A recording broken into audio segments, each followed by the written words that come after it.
Stand by for the broadcast, ladies and gentlemen. Coming up next, Forbidden History Live. The opinions of the Master Force Group, YouTube.com, Free America Radio Network, our sponsors, our partners, and MFG is a private society. Nothing here is ever to be construed as hate, medical, nor legal advice. And hey there, Lynn. And listen to the Forbidden History prime time, 7 days a week, right here on the realpublicradio.net, because hidden beneath the sands of time lies the greatest of all mysteries. It's the Forbidden History. Unearth for yourself the secret truths that lie hidden just beneath the surface below our feet. What is it that the powers that be do not want you or I to know? Come and journey with us as we explore and dare to know, because it's all right here, coming your way 7 days a week on the realpublicradio.net, Free America Radio Network, YouTube.com's Forbidden History Live, and Ninja Cat 111, the Forbidden History Chronicles. What they didn't want you to know, of course, that we tell right here, ladies and gentlemen. Stand by for the broadcast. Coming to you live from Studio Z at the Lighthouse in Central Ohio and Free America Radio Network in the land of dreams, enchantments, and nightmares. It's Forbidden History Live. Next. With yours truly, Dezert-Owl. You did call your friends? Don't call those friends right now.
Glad our friends could make it in this Saturday, and it's great to know people that actually give a damn and care about their world while it's going down in flames.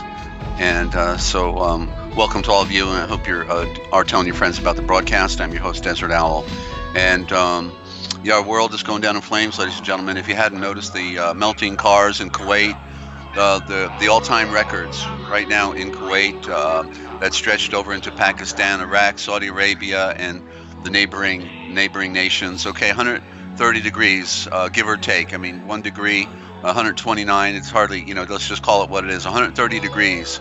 That's beyond Death Valley, And cars that were left in the sun melted. Street lights literally melted over in front of their signals. We're in a melting world, ladies and gentlemen. We're in meltdown. Fukushima melted down, still melting down. Everything is going down, and there's nothing you can do to stop it. It's bigger than you are, that.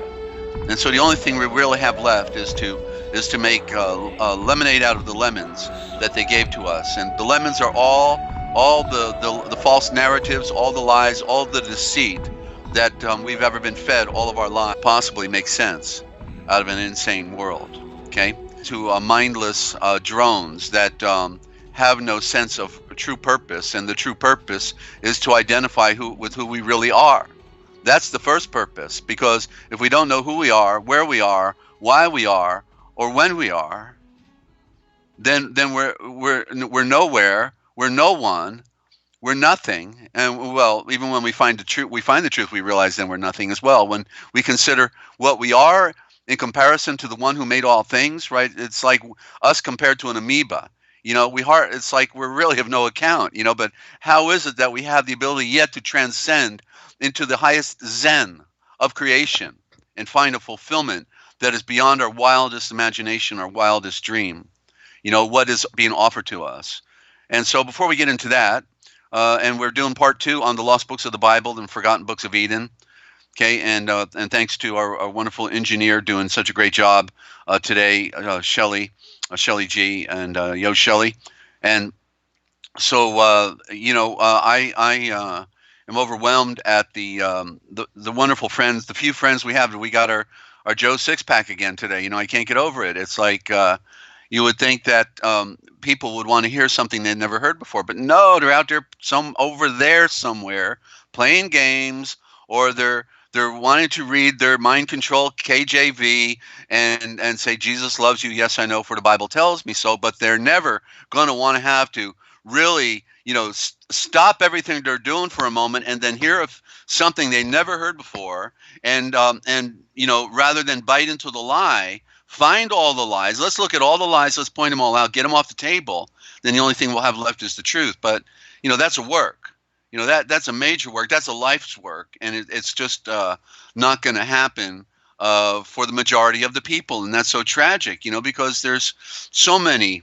So thank you, Lynn, for that audio check. There's so many, lovely people out there that, they're good people. They're not bad people, but you know what? They're in the lower realm. They're in the lower realm, and then we can look at what they're doing in the mind control in the universities today. There's your slavery state right there. They get them into universities, and then they pay the tuition, right? They pay the tuition at the door. That's your intuition, because it's not, the word is not really intuition, because as you can see look at what they did to your word intuition, okay? It's the IN in front of it. That's the problem, because it's your tuition. And that's what they got you to pay at the door, because if it's intuition, then look at the other words that are associated: indecent, inoculated, indifferent, indecent. So you see how they put the in front of tuition and made it a negative word, right? And so it's really your tuition, and they get you to pay it at the door, and then you're not going anywhere anymore. You're going to follow their propaganda machine that they're going to feed you their papal bull with, because all the universities are under the auspices of the Vatican, and they're kissing the Pope's big toe. Yes, sir. Yes, sir. What do you want me to do, sir? And just be, otherwise they lose their tenure. Their tenure is their tenor. They have 10 years because they're receiving a tenor that says, you shut up about, this, that, and the other thing, and you just preach and teach what we tell you to teach, and if you don't like it, then you can go somewhere else, dig ditches, because you're not going to be tenured and have a lifetime paycheck. What a special treat, to get a lifetime paycheck to read books. I've been reading books all my life, and I've never got a paycheck for that. What a wonderful graphic you've got there, Shelley. Thank you very much. That's too much diversion for me. I'm going to look at my desk now so I can stay focused. Okay. Can we go to something nice? So let's get back to those melting cars for a moment. Okay, Saturday night. Thank you. Okay, thank you very much. Okay, so Saturday night. She's having too much fun, obviously. Okay, so okay, today is Saturday, the Saturn's Day, ladies and gentlemen. At the end of the wheel, and then we turn. That's why Saturn turns, because it's the soul turn. It turns around. That's the original word. Of course, I didn't want you to know that. So the soul turn, when we go back to the sun, to the soul, and start at the first day of the week, which is tomorrow, when we keep on rowing. That's more row. And so today, okay, around 4 p.m. Eastern time, you should be able to find Dane Wigington. And so listen to Dane Wigington, ladies and gentlemen. If you want to know how much time you have left, or you don't have left, then listen to Dane Wigington today, okay? That's on YouTube.com. Do a YouTube search in the search bar for Dane, D-A-N-E. Thank you. Well, good deal right there. There it is. I don't have to spell it out anymore. Okay, and so we talked about we got record temperatures. See, what we're being fooled, of course, in America with these cool downs, these ice nucleated cool downs, and so we think that we're going into some type of solar winter. What they call the grand minimum, and there's some propagandists out there on the channels, that are promoting it. One guy with a bald head, and that's, remember, signs and symbols rule the world. Well, when they got the bald head, they're telling you they're working for the priesthood. Okay, that's the heads up. You got to be able to read the symbol. And then the guy gets paid probably to shave his head too. I guess I would if I got somebody made me the right offer. Yeah, I'll shave my head.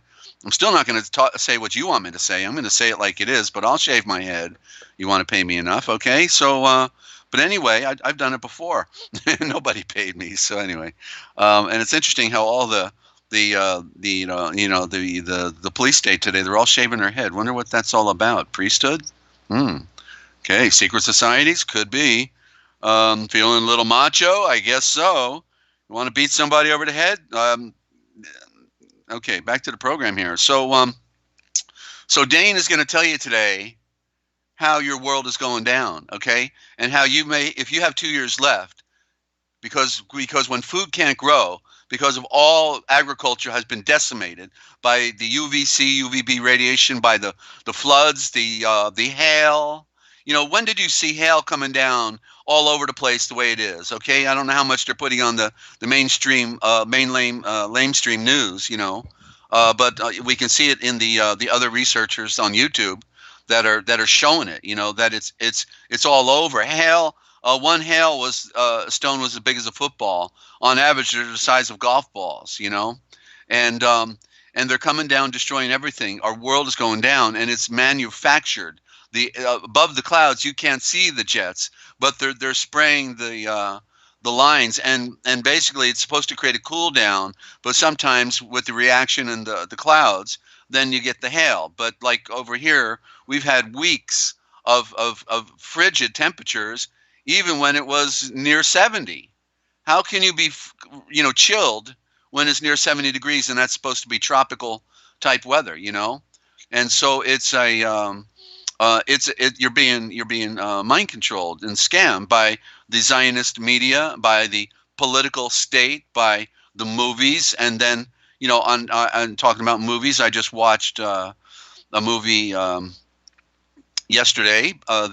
Started the night before, and I pieced through it, and then it's called The Arrival, and it actually happened in 1998, 97.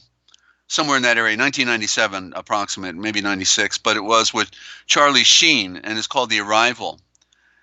And in this movie, it has, see, there's two themes going on in there, and they're going to try to titillate everybody with the alien card, and as you know, I've told you that alien with the L and the R, that's since ancient time. They've used the L and the R as their master codes, because R is for royal, the L is the symbol of light and illumination, and the obelisk, and the male phallus. So the L is what they took their vow to. That's why the seeds of light, which are called vowels, are called vowels. Val L. Val L. They took the vow to the L, the mother, symbol of their mother goddess, but they're not illuminated because they're in the darkness, so it's a phony illumination. But the R and the L. And I got 3 dictionaries that confirm that, from Webster, 1828, to Wilde from 1933 out of England, and then one or two others, that off the top of my head I can't remember. So you got to know the code, and you got to know the game that is being played, ladies and gentlemen. And so in the movie, then they're showing you, that's a good one to stay with for a while. She's okay.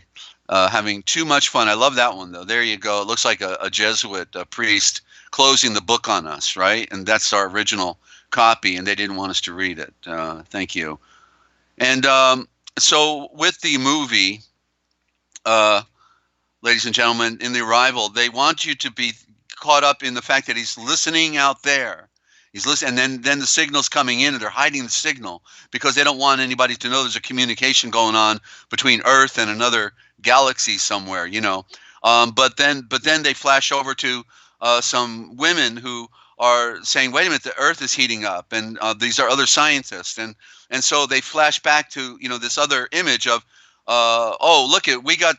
let's go put it in a computer and let's see what it will look like in 10 years. And this is when this is the year, actually 1997 was the year I noticed the weather changed, and we actually had a perpetual spring. We had no summer in 1997. I was in an 18-wheeler. I was going over the road. I was coast to coast all summer long, springtime, fall, and there was no summer. Okay, and because there was a flux now, a fluctuation going on in our weather pattern.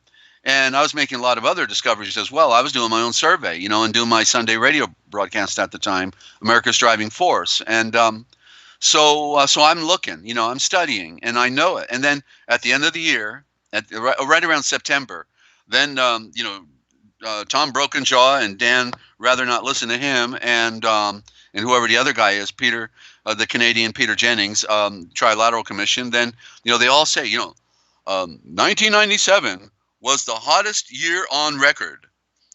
News reports say, yeah, and the truth was, there was no summer. It wasn't. And so they had to put the mind control on the people, oh yeah, of course, yeah, and they're not paying attention because they're playing games. They're looking at Tammy and Bippy, and so they don't ever make the connections. They're not looking. They're sleeping, and so therefore they can't register to anything. But so I didn't know what was going on. I only knew, wait a minute, we didn't even have a summer. It was like springtime all over the continent. And so then and that's interesting, and I'm so grateful to the Heavenly Father above that I had the opportunity to go over the road as a commercial tourist again, and to do that and have that opportunity. And then so what happens now is we see in this next millennium that it's quite different now, right? And we see that all the planet is in record temperatures. Kuwait, India, in Europe, Middle East, it's all heating up, record temperatures everywhere, okay? And except for the North America, and it's because they're doing the concentrated process of enucleation to keep it down, because this is the mother state. This is the mother state that's whipping up on the rest of the world. It's the whipping boy. It's the bully in the the schoolyard. That's why America, like Nazi Germany, has about a military in 150 nations of the world. Almost every nation has like, I don't know how many bases, but probably several hundred of them. Amazing. Okay, and so wonder where all this perpetual war comes from, right? And so anyway, in the movie, then we see that they keep flashing back to this other story about the Earth is heating up, but then they always go back to the alien. Then they take you to an underground base, and there you see the aliens change themselves into people. Like David Icke wants you to think that people turn into lizards. And then they show you magazines with people with lizard eyes, and so immediately, like, okay, well, you think those are lizards? Did you ever hear of trick photography? Or did you ever hear of contact lenses? Did you ever hear about psychopaths running our world? That, okay, like you're going to just think automatically because you see it in a magazine, it's got to be true. And so this is the problem that we have, ladies and gentlemen, with not having deep thinking. We need to think deeply. So the movie has a double theme: the titillation, aliens are real, but no, they're really Aryans, and they're playing the trick on you. And then the truth is, so part lie, part truth. The lie is the alien card, but the truth is that in the movie, the metaphor for the arrival, as I noticed in 1997, that the Earth weather changed dramatically, and something was going on, and I didn't know what it was. Then we find out just in the next few years ahead that as we saw them now coating the sky in the next year, 1998, was when I clearly saw them covering the sky with the aerosol jet spraying of the what they called the chemical, misnomered as chemtrails, but correctly called aerosol spraying of geoengineering. That it was all over 1998. That's when I first saw it. So immediately they started covering. So something was happening up with our upper atmosphere. And no doubt, as the white paper has come out, they destroyed our ozone layer. Okay, honest scientists came out and wrote the white paper. We heard it on Higher Truth channel Rises. The Higher Truth channel rises. Okay, go check them out. This naturopathic doctor. They took down his other channel, 50,000 hours of remedies on healing you from cancer, to protecting yourself from the solar UVB and UVC radiation from the sun, what you need to do. And now all that information is gone. But we'll be talking about it a little bit here as the time moves forward. We have a little time left, ladies and gentlemen. And so the movie, the metaphor of the arrival is the change in our atmosphere, the change in our weather. It's no longer. In fact, wasn't it 1998 or 97 that the movie Matrix came out? And you remember in the movie Matrix, you could no longer see the sun. They had totally covered the sky with dark clouds, right? And that's the way it's been here in Ohio now for weeks. For weeks, nothing, because they've changed the system where we used to get our weather system from the Pacific off California straight across. Now it comes from down in Panama. It comes all the way from the Central American warm waters of the Gulf region, and then comes right up the eastern seaboard. That's the HARP. That's the electronic manipulation of our weather now, because they got to get all that moisture up here and the cloud cover, because this is where the massive population is that needs to be put under the spell of thinking that our world is freezing, when the truth is it's all temporary, because once they shut it off, you're going to be like Kuwait, 130 degrees, at least working up that way, no matter where we go. We'll be in the hundreds for sure. Okay, so you better have your preparation, okay? You better have everything prepared for the worst. Think of the worst case scenario, because it's coming down in a neighborhood near you, ladies and gentlemen. And again, welcome to the broadcast.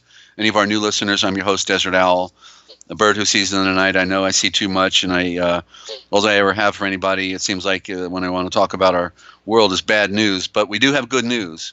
And the good news is that this is not our world, okay? And we're going somewhere. Whether we like it or not, we're going somewhere, because we know that everybody who has a beginning has an end. And everything that has a beginning does have an end, including the planets and the stars and the moons, okay?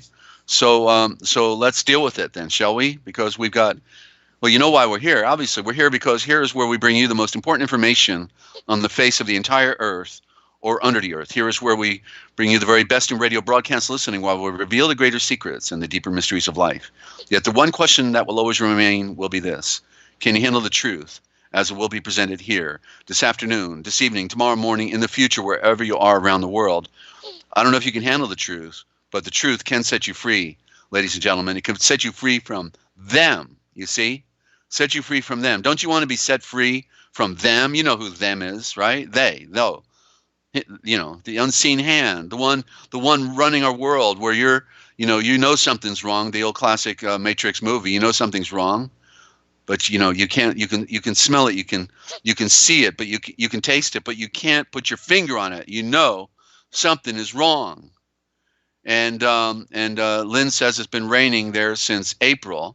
Okay, and you're 6 hours from me, right? You're further east of me, and yeah, that's it. They're keeping us cool down, because the jig would be up if there was no cool spot. And so because the whipping boy lives here, so they're cooling down the whipping boy, and they're also cooling down Britain, as we learned. And by the way, you do need to go to Higher Truth Channel Rises, because it is conveying, thanks to Ya Love, she sent me the link. It showed how that cool down is also actually causing a meltdown in Greenland, because it's still warmer. It's still warmer than the very north, and so it's going right over this the system that they pulled up from the tropics is going right over Greenland. And in the last couple days, I saw pictures of the water. I didn't know what that was about, but they were taking snow sleds with dogs over water. They were now riding on top of the ice on water. And what the Higher Truth is saying is that within 1 week, in other words, right now, about 30% of Greenland has melted. To what degree, I don't know. I can't, at least, but it's covered in water. Let's put it that way. It's covered in a sheen of water now, having a dramatic meltdown. And he said within a week, at this rate, all of Greenland practically could melt. So how much of that is totally accurate, I don't know. So you need to do your own investigation. If you learn more, please get back with me. Okay, I'd love to hear about it. We're free thinkers here. We're not afraid of anything. You know, we're from here in America. We're supposed to be the land of the free and the brave. Of course, we know now it's really the land of the flea and the slave, of course, and they don't want you to know too much because you might get scared in your panties and wet them, you know, and or your diapers, whatever you're wearing, you know, and but I think we can handle it. They're going to pull our plug, of course, because we're real people with real concerns, and we love truth. We love to reveal the true nature of things, and therefore, we know we'll be persona non grata real soon, and that's okay because they're going to be persona non grata with the big one real soon as well, and then they'll remember what they did to you and me, ladies and gentlemen, what they did to our world. That the people who were raised on cornflakes and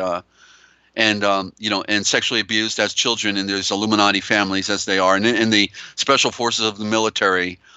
Because they've been destroyed. Their lives were destroyed as soon as they came into the world. Therefore, they've been totally mind controlled, and therefore they have no love except for their mommy, the tit of their mommy, which is the state, the political state, and the occult system.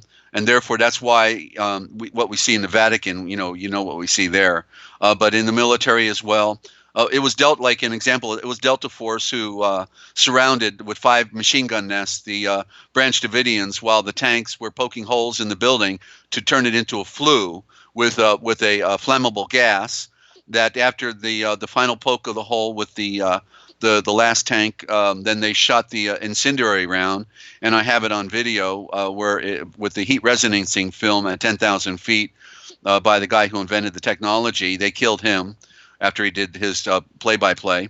But the Delta Force with the machine guns, because what happened is the Branch Davidians were trying to run out with their men, women, and children, and so they were ordered to machine gun them as they tried to escape, so that they could then burn the place down and destroy all the evidence and destroy all the truth about what happened, you know, to these people. And so these Delta Force specialists were ultimately all murdered, but they were the ones who were sexually abused and put in their special little clique because they were party boys, you know, party boys to the hilt. And therefore, you know, when you're a party boy and you can do anything you want to do and get away with murder and have drugs and sex and whatever else, you know, throughout your life, then you'll do what your mommy tells you to do because you're having a party, you know. But they were all killed as well because they didn't want them talking either. That's how they do it, you see, because that's the ever-flipping coin. You never know which way the coin's going to land, ladies and gentlemen. So let's leave this psychopathic world now and let's get on to some higher truth, as the Higher Truth channel says. And I want to do a quick review of, a couple comments from the last program. I did a review of it, and therefore that's why I was late. Forgive me. I wanted to review so I could touch on anything that somebody may have missed. And I think we're missing Ninja here today, right? I bet you she passed out waiting. So hopefully Ninja will pop on later on in a little while. She's down under. It's probably about, I don't know, 4 in the morning over there. So she'll maybe be here by the end of the program. And I was going to answer a couple things for her, but I'll hold on that. And, thank you. That's off the realpublicradio.net's website. That's kind of like the way it really is, ladies and gentlemen. We're stuck on our own island of frozen ice, and we know if we get in the ditch, we're not going to come out of the ditch, and we're all locked in their own little cyber world, you know. And it's kind of like the nations. Imagine each different platform is a different nation, you know, and they give you permission to bridge over to the next one, but you're still chilled because child, you know, they call you a child, and child is killed and chilled, right? Okay, so. So we're on ice, and that's okay. So interesting that Kip, one of our new listeners, is a truck driver, and he showed us that the word NASA on his last YouTube means to deceive. I had not taken note of that. If I did, I forgot. But so I wrote it down. Yeah, he showed the concordance actually. So NASA means to deceive. How appropriate, right? They tell you. And, you know, you couldn't read it, but you know what? The bankers could, the Zionists could, right? The Jewish underworld could read it, right? Yeah, they could read it. So they knew all along the name of the game, you see? And because all of Freemasonry, of course, is under the umbrella of Kabbalistic Zionism, and that is, of course, the banking, Jewish banking, and then they're all being run by the Jesuits, one on top of the other. So I wanted to point out another important word. NASA means to deceive, and yes, they did. NASA mooned America, and we never went to the moon. It's possible we sent a probe there. I'm skeptical. It's possible that they went there in their secret underworld, but as Werner von Braun said in his on his deathbed confession, that you would have to have a lead shield 5 feet thick in order to go through the Van Allen radiation belt. So, and he said, therefore, you would need a rocket ship the size of the Empire State Building in order to lift off that heavy weight. So I'm skeptical. I know that people cannot go there, and in fact, just the way people deteriorate, so does the equipment when it goes through that radiation. So it's not likely. I think we're in a bubble, and that and so we can't go out there, and nobody can come in here. That's the way radiation works, you see. So food for thought, and then that way, I think that way it was on here. Yeah, you're still there. It looks like. Praise the Lord. The Lord. Okay. Well, that's Middle English anyway, right? Okay. Yeah. So the Ark of the Covenant, it was when I was talking about the Ark on the last program, that way said, well, I thought we were the Ark, or I think he said it was our heart, because we were talking about the heart. And then I realized, how, I had said it before on my programming, and then it slipped my mind, and it's come back to me when that way posed questions. So thank you that way. And the truth is, even though there is a real Ark of the Covenant under the place, the very spot where Yeshua was crucified, discovered by Ron Wyatt, and it's all out there on YouTube. So go check it out, ladies and gentlemen. It's a mind blower, and it all fits that the blood of Yeshua would spill right on top of the ark, underneath 20 feet underground, when the earth cracked and he was pierced with the sword, right? But the truth is, so the Ark of the Covenant was merely a symbol, as we talk about symbols on here, right? And so the question is, what is the true Ark of the Covenant? The true Ark of the Covenant is you. You are the Ark of the Covenant. The covenant is a corruption for the word kavanun. There's Eve, kava. Kava is Eve. That's the original word for Eve. And kavanun, meaning the virgin light, then at high noon.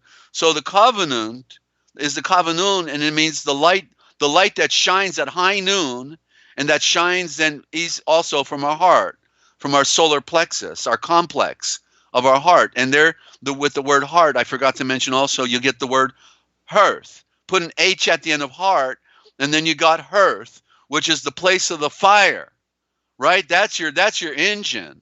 That's your fireplace right there. And that's where you can feel for other people, right? Where you can have compassion. The mind reasons, but it's the heart that feels. So there's a real great mystery behind our three centers, our lower center of our androgynous zone, our lower chakra, then our, the upper with the mind. We get egotistical, and we got another serpent up there we got to get out of our brain. And then it's the one that we can't see, but it's really who we think we are, but we're not really, because we're nobody, if we know the truth.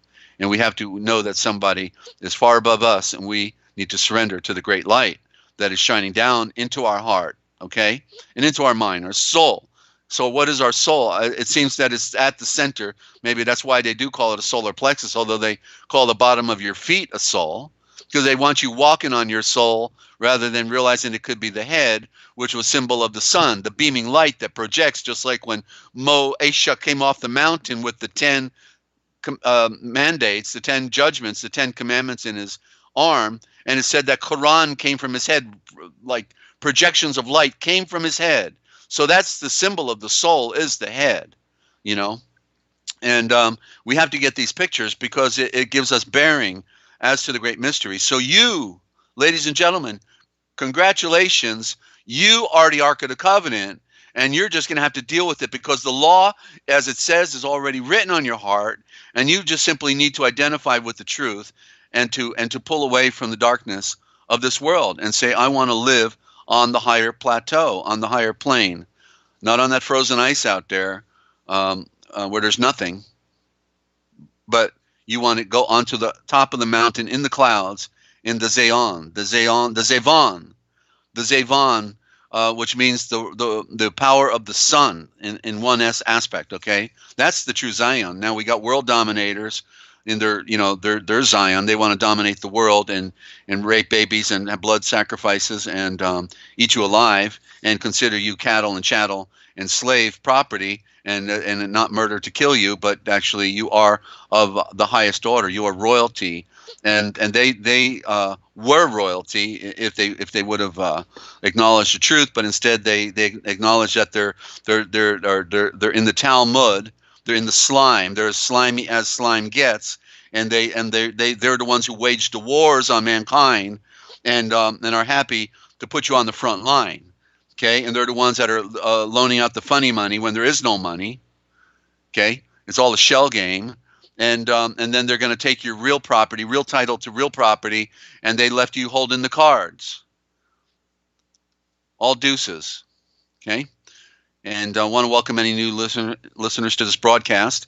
I know you're trying to say, okay, where did this guy come from, and what was he talking about? I didn't, and I may be going a little fast at times, but that's where you need to listen to some of the back programming. You'll get up to speed, okay? Because we have a lot of ground to cover here in a very short time.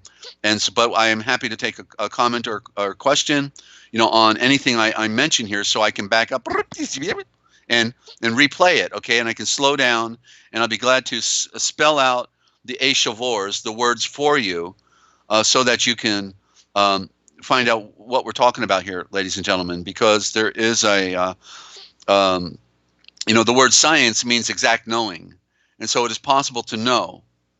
It is possible to know anything in this cosmos. Okay, it is possible because that's the way it was designed. As Yeshua said, there's nothing unknown that cannot be known. There's nothing hidden that cannot be revealed. Okay, that's the nature. Everything is a symbol. Everything, the higher voice of the Father who made all things is speaking. He's shouting, but we cannot interpret the symbol. We can't read the words. The words have been controlled. The spelling has been changed. That's how you were put under the spell. It's not real supernatural power by these dark occultists. It is only. And thank you, Lynn. Yes, right. We've been slamming the ground now for 1 year with this wonderful audience that has been there with me all along. Lynn, Mitzi, and Ninja Cat, 111, Ya Love, and others of you as well that have been coming and going from our broadcast. Forgive me if I didn't mention your name. I can't see everybody right there in front of me. So before we get into the dictionary on scriptures and myths, and I'm going to hold my comments for Ninja till I see her. I just wanted to quick, talk about a maxim of law, because, we get real confused in the legal world, and they actually, could get us in the courtroom crying for ourselves, like in the traffic court. Oh, I didn't mean not to fix the taillight. I didn't know. I meant to do it, but and then you get 30 days, or you got to pay him $100 or something because your taillight was out. Like, when did you agree to the contract? Slave, you never signed. I agree to keep my taillight fixed, and then next thing you know, they got you in court thinking you're a criminal. You're in jail because you didn't go to court, or you didn't pay the ticket, or you forgot, or family member got sick, and the next thing you know, now you're paying $1,000. You're having to get an attorney, and you're John Dillinger plus for your taillight was out and it destroyed your life. And what kind of a system is this anyway? Can you imagine riding a horse, not driving? See, that's a commercial term, but you're riding a horse, and all of a sudden, hop along Cassidy, going down the road, and all right, pull that horse over there, buddy. What do you want? Didn't you know you were going a little too fast? What do you mean going too fast? It's open country here. No. We got a speed limit here. You can't ride that horse faster than 40 clops, okay? And not only that, but your horse is ugly. It's not looking good. You didn't feed your horse, did you? Okay, I can tell. It's looking sick. All right, I'm going to give you a ticket. I need $20 in gold from you right now, or I'm taking your horse from you. Like, where did this come from? I didn't hear about this. I think I'm just going to shoot you. and be done with it. But of course, because they're highway robbers, that's really what they are. They belong. I'm not suggesting anything. You know what I'm saying? I'm just telling you that the nature of the beast is so, they have nothing to stand on but the fact that you give them validity. You have validated. That's what the word signature means, to validate. They said, sign here. I don't have a signature. I'm sorry. What? Sign what? What kind of a sign do you want? You want me to wave my hands up in the air? You want me to give you the symbol they always give on the stage all the time, or what do you want? So I just want to point out that we're often confronted with legal challenges, but it's a maxim of law. Okay, and this applies to life, not just. Oh, there she is, Ninja 111. Good to have you, Ninja. And was going over the last program and had some follow-up, so I had one for you, but let me finish what I was talking about here. Sorry to wake you, okay? We're all at the wrong time around the world. We got Yochelleg in Germany and Ninja down under. We got friends in other parts of the world as well. So the maxim of law is this: the one who creates the strife is the one who is responsible for the strife, ladies and gentlemen, okay? So like I was in a situation where I had to defend somebody's life. And the whole situation was created by the secret societies and, the Freemasons, the Ohio River Pirates, and the Sheriff's Department and their goons, okay? They were not all goons. They had, the deputy, the assistant investigator was the goon. Good news was that the senior investigator was a Christian and a good, fine gentleman, and so you got the double play right there in the Sheriff's Department, and then finally the good guys come forward. They see the game, they know what's going on, and so I had to defend someone's life, and then and so I committed not a malicious act when I used what ultimately became lethal force, although I didn't shoot to kill anybody. If they would have been immediately given medical aid, they would have lived. But because all police agencies know this, it's called the golden hour.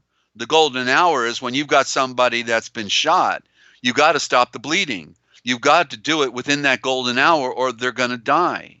You see? So they decided, well, before we, and they had like, 5 ambulances on the street. I called them. I called for help right away, and then they're all the ambulances are on the street, and the first thing that happened is the Sheriff's Department pulls halfway up the driveway with their car, and we're waving them on. Me and the woman whose life I defended. She was like my mother, and I was forced to defend her life. And I was. I didn't, that was the last situation I wanted to be in, but I had no choice. It was one of my tests. And so they actually back out of the driveway and drive away. And it's like, whoa, what was that all about? So they hadn't figured out their plot yet, how they were going to approach this. No, back out. You got an old woman and a middle-aged guy walking, holding hands to, wave you in, and then you drive away and you're gone for another 10 minutes. And then they come back in, and then they pull out their guns and arrest us. And then they say, okay, what do we do next? And you can tell they're nervous. They don't, they're just like, oh man, what's going on? And so then finally, okay, go search the entire 10 acres of the goat farm. Search and take your time while you're doing it, by the way. And so they take their time, and then Lifeline was there in 15 minutes. But then, of course, when you decide it's better, if a cop were laying there bleeding, you think they're going to, go search the entire 10 acres of a goat farm when a cop is bleeding? No way. But of course, when it's somebody that you want to set up, then, let the body bleed, because they didn't like her anyway either.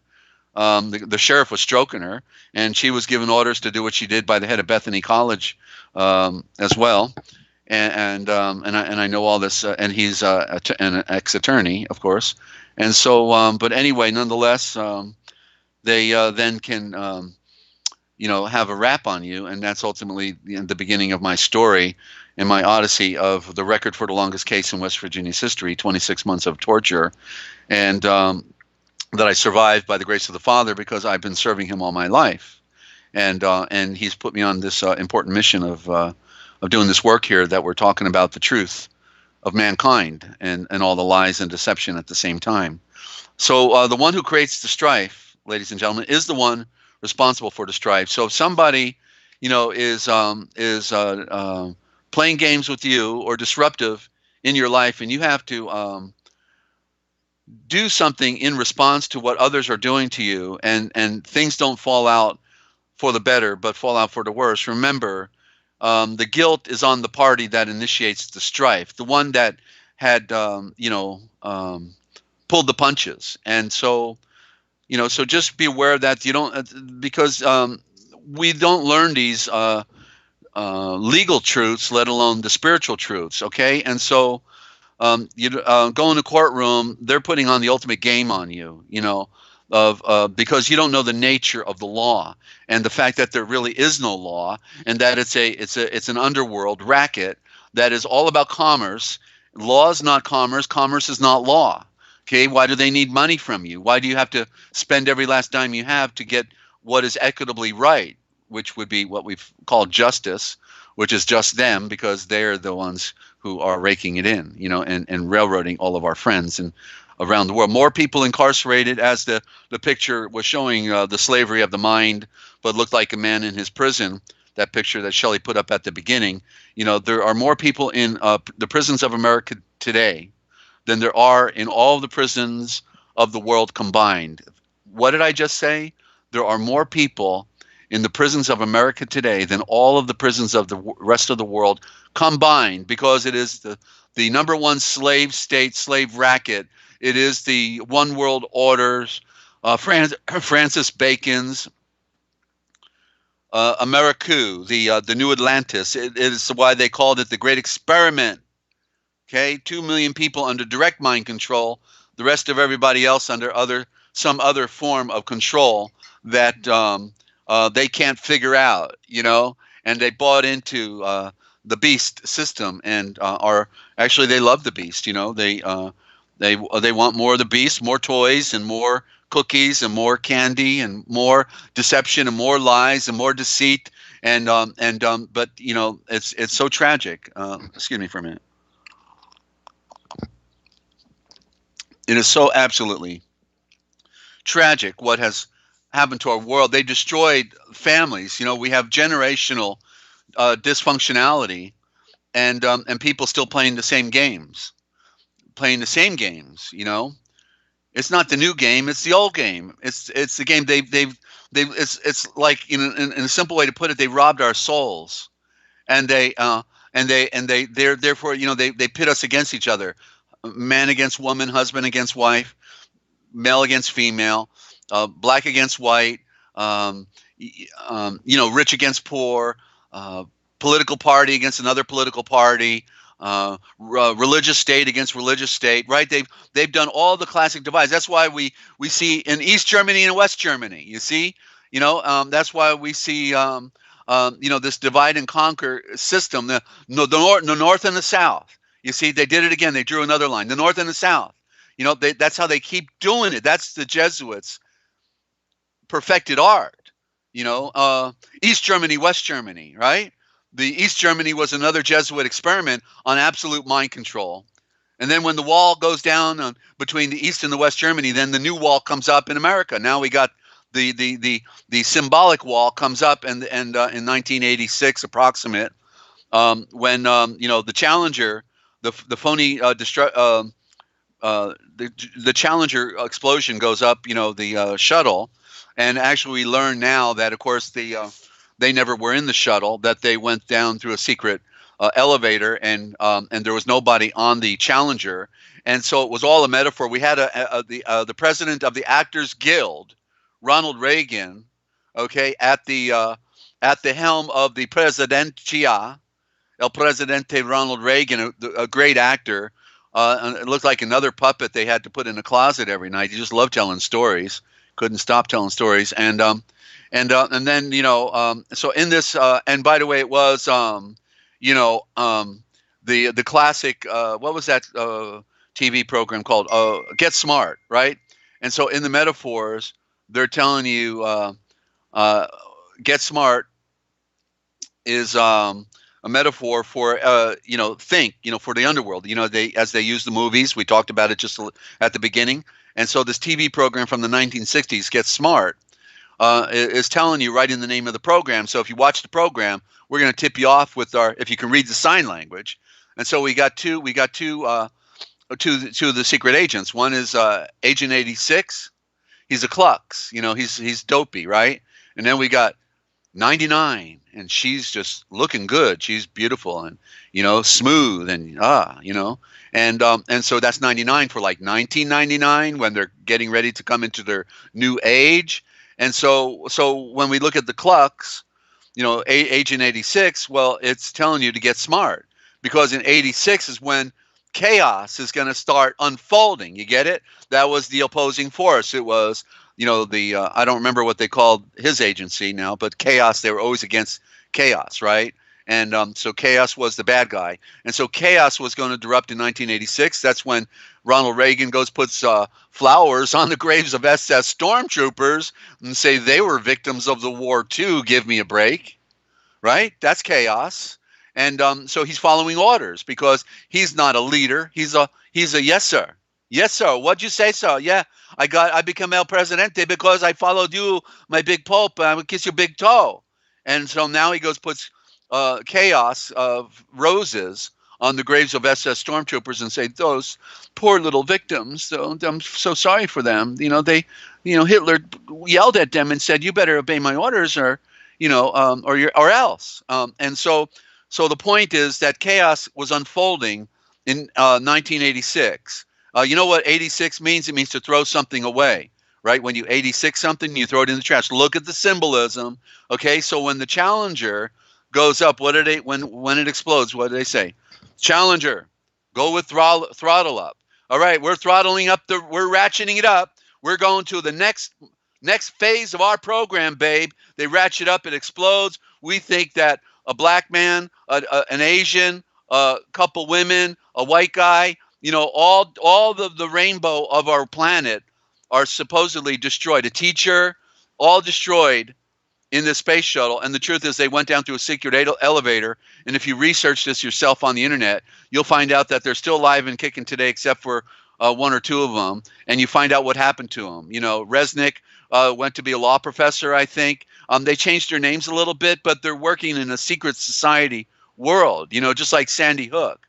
I actually cried real tears when I saw the picture of the principal and thought about what really happened when I saw all of that. And then I'm watching one guy's YouTube channel, and he says at the end of it, by the way, because he was talking about something else, but then he said, by the way, that thing with Sandy Hook, don't give it any of your energy, okay? Don't forget about it, okay? It didn't happen. It's not real. And I'm saying, what did that guy just say? And so now as a journalist and a researcher, I got to go figure it out, so I look at every possible, graphic and every video I could find on it. And of course it was true. It was true. When I cried real tears for the principal sitting behind my desk after this event happened the same week, and for this tragedy, I look at all the actors that they were interviewing, and they were, not one of them. I mean, I would have been spilling tears if I were one of the teachers or one of the family. And even though they were making the emotions like they were crying, there's not one graphic of anyone shedding tears, like the one girl being interviewed by Diane Sawyer, I cried tears, and I wasn't even involved other than emotionally, you see? And so we've really got to get a handle on the mind control state, ladies and gentlemen, that they're and what's interesting is that some of the actors were family of the actors that were in the series called Mission Impossible. Mission Impossible, go figure. You see, they're priming them all these years. They're priming them on what we are involved with. We're involved with, we can't screw up because, these people, we could be guilty of treason, or somebody might want to take us to the back alley like, Ceausescu and his wife and just shoot them right at a brick wall, because they're involved in the greatest sinister action against mankind, And so Mission Impossible, it's a metaphor, right? Go with throttle up. Challenger. We're being challenged, but we're going to throttle up. Now we're going to bring you chaos, and you're going to love it by the time we get to 2001 on 9/11. The two columns of Jachin and Boaz of Freemasonry that had been with us from the beginning of the Aryan race when they sold us out and took over our world and decided to enslave mankind instead of enlighten mankind with the great knowledge that they have and had and still have. And this is the reason we have our fantastic modern creation, because it came through Adam and the Aryan race, and that's what we'll be getting to. I'm getting long-winded today, okay? But we'll get there, ladies and gentlemen. Don't worry, or else we'll have to do part 3, one or the other. So, Ninja, you're there, and I just wanted to relate to the heart, because you missed it, and then I was talking about the heart on the other thing as well with the Ark of the Covenant. Oh yeah, the fact that we are the Ark of the Covenant, and therefore the heart. Because you called in and you talked about the heart a little bit, and the one thing I wanted to add is that if you put an H at the end of heart, you get hearth, and the heart is the place of fire. Okay, and so, and then of course the word ear is there, and so this is an anagram. You can change the letters and probably get something else. This is the mystery of the science of our alphabet that we are never taught, ladies and gentlemen. Certainly not in school. There's the word shul for Yeshua, shulim va. The correct word for Yeshua is shul. Shulim va, Yashulim va. I don't use it when we're talking. Generally, I'll say Yeshua, but Yashulim va means literally the knowledge of the serpent, because everything is the serpent. Creation is the serpent. They are serpents. You're a serpent. The sun is a serpent. The atom is a serpent. The ocean is a serpent. And so the only question we have then, is it a good serpent or is it a bad serpent? Is it natural phenomena? But because it's relative to the deeper comprehension of the nature of things, the nature of our universe. We come in here and we just think we're animals. We just think that we're some biological phantasm, and we're just so happy to be here, and we want to kiss ourselves in the mirror, but yet we don't get the picture that there's something more to our being here than meets the eye in the mirror. And so it is the fact that we are of a divine origin, that we came from a source that is so profoundly powerful that, as it says in 2nd Esdras, if you brought all the stars of the planets together, he would still be 10,000 times greater in power than all the stars of the universe. What kind of power is that? That's why he knows everything and knows how many hairs are on your head. And he's the first atom, because Yeshua is the active agent for Yahweh. The perfect one, who wants us to be with him and like him and in him, and because he is all things. He is all creation. It's part of the great mystery. I'm not going to go there today because we got a long way to go and a short time to get there. And then one more thing on that thigh, Ninja. Okay, I looked up the word thigh. You got me going on it. And I felt like I didn't do it justice for you. So I looked up the word thigh, Thy, and then in the Middle English Dictionary, page 232, and it was using the old English code for the th. It looks like a p. Okay, it looks like a p. If you go in the back of the dictionary, and probably either one of them that you have, but the more current dictionary I did with the original gospel at the front, sample of the original gospel, you go to the very back of the alphabet, you'll find the P that looks like an I with a P combination, and it is the thy. Okay, so thy, interesting. It was the word for the eye. The eye. Okay, so so in other words, when it's pointing, when they said thy, and pointed at you, they would have been saying the eye. You are the eye. Hey, wow, where'd you get that from, Lynn? How did you do that? Thank you. That's basically it. You'd have a stroke on the top and on the bottom like a capital I, but that's without the strokes. But it's basically the image. How did you do that? Geez, she's good. I mean, I can't get over it. Lynn's always on top of this stuff.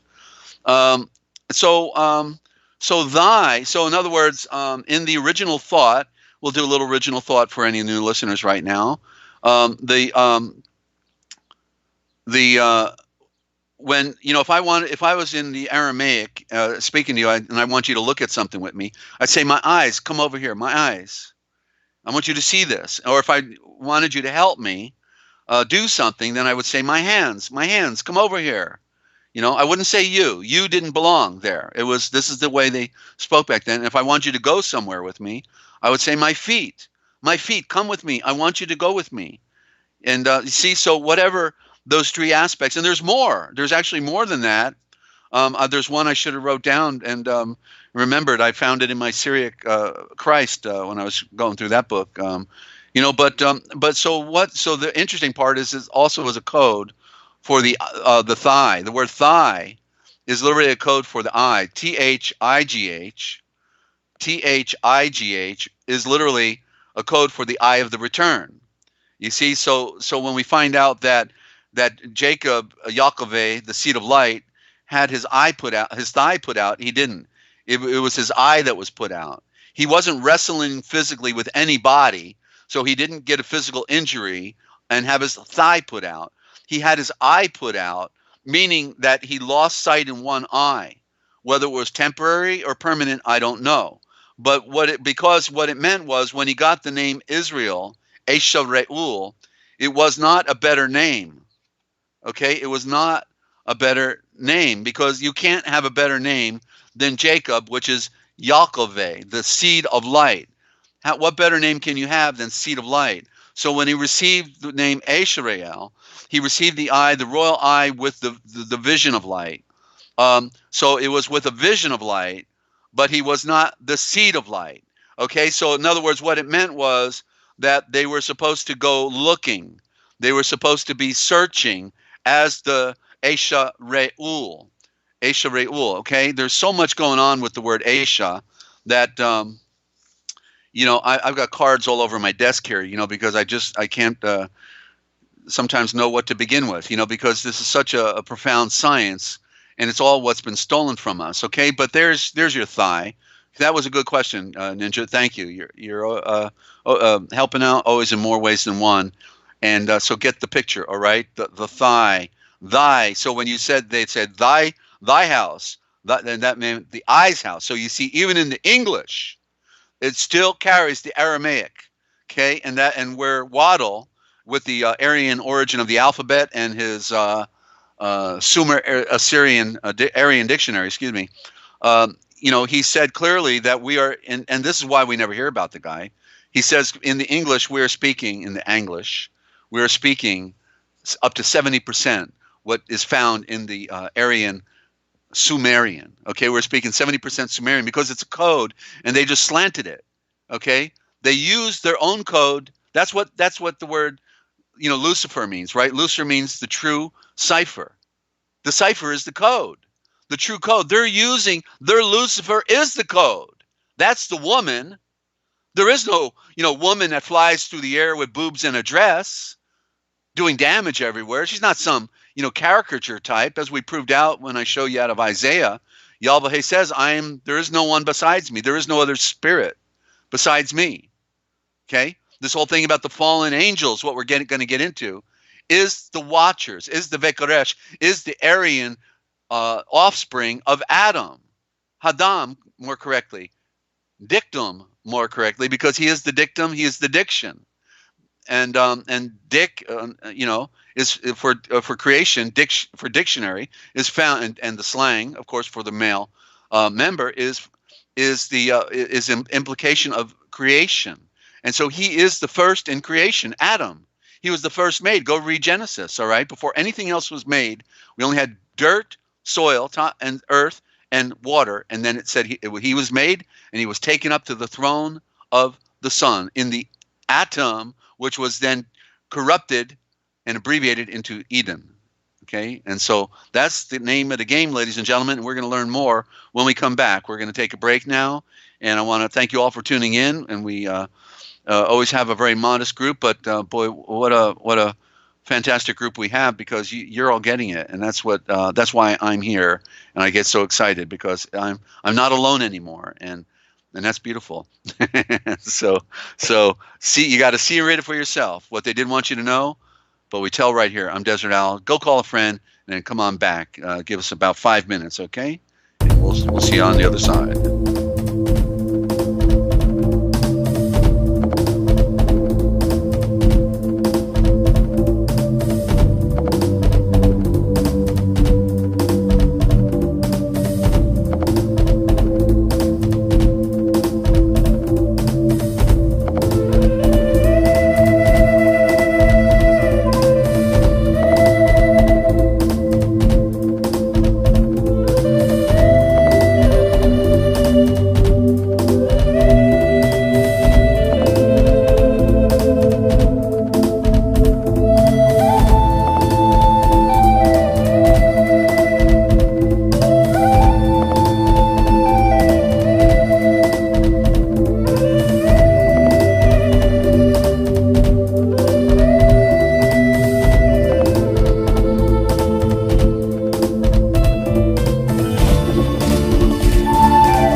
broadcast today. It's Saturday, and a lot of people have things they have to do, so I appreciate everybody that is joining us today. And, of course, people around the world, y'all loves late at night over there in the evening, and we're ninjas early in the morning over there, and we're in mid-afternoon over here on the eastern seaboard. And the question is, still remains, ladies and gentlemen, do you know where your sanity is? Do you know that our world is insane, and that people are still playing the game? You know, they still play the games, the same old game. It's not a new game; it's an old game, and there's nothing new under the sun. And they pitted us all against each other when there is a higher truth and a higher purpose to our being, and a great calling, and it's a calling out. You know, the firstborn.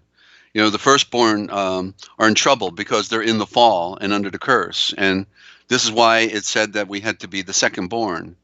You know, because when we bring a life into this world, we didn't give them life.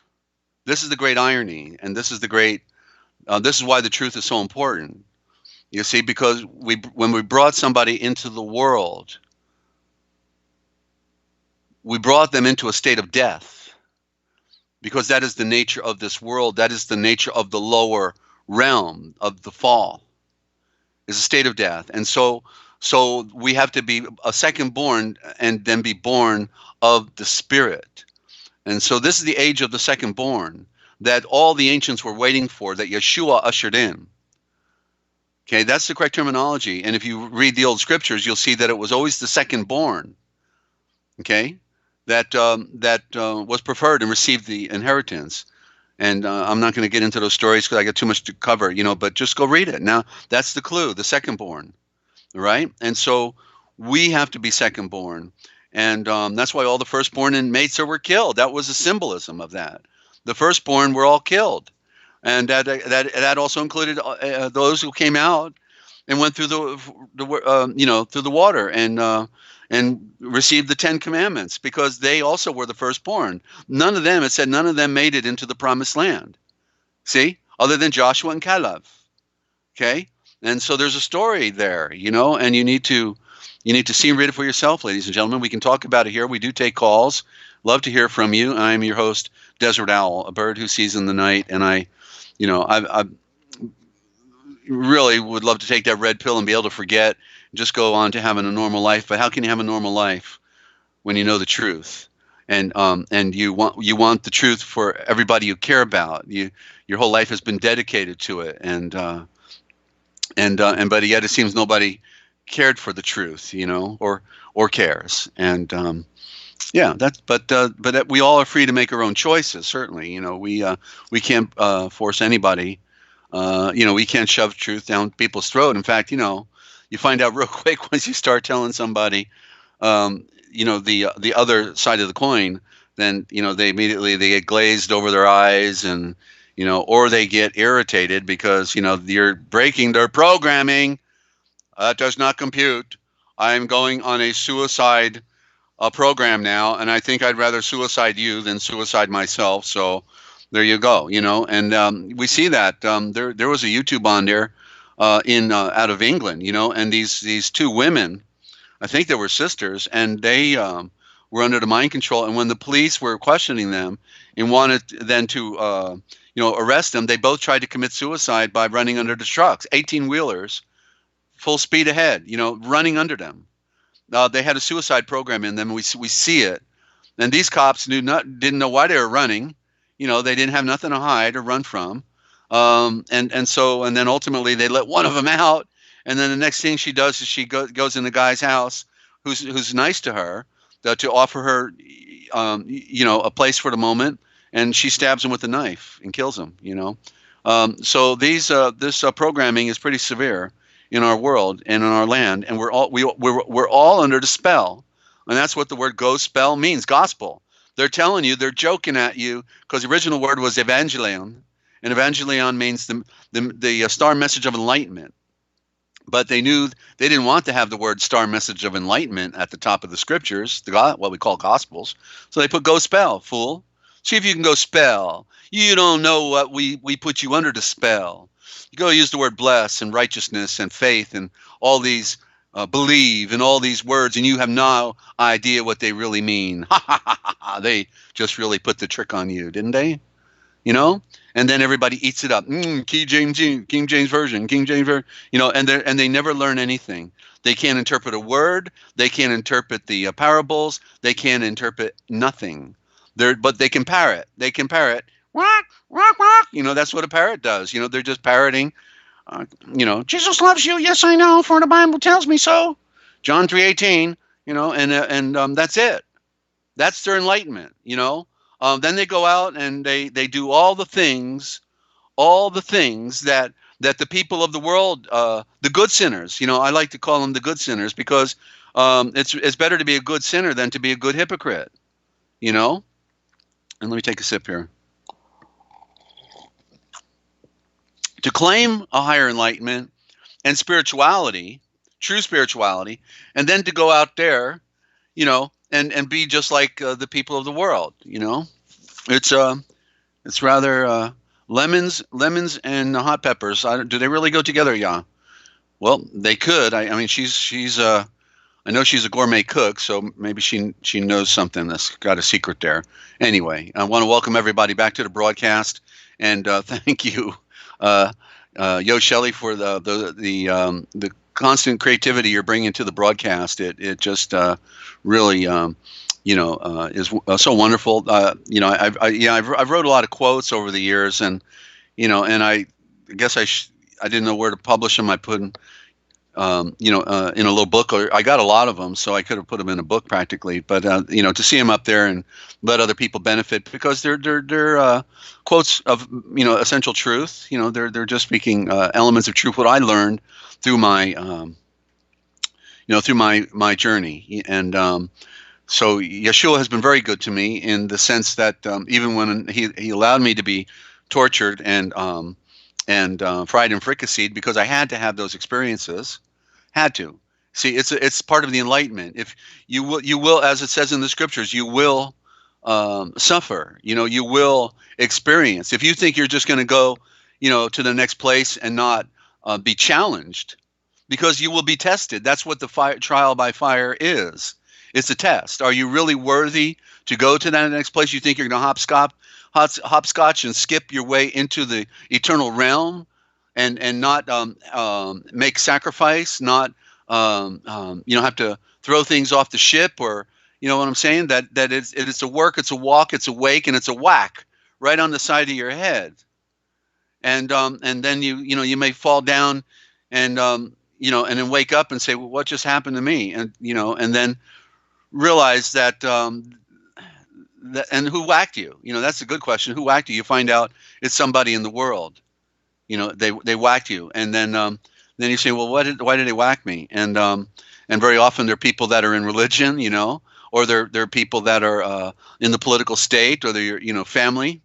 You know, you can get whacked from anybody, and I'm just grateful that in the you know, all my experiences I forgave.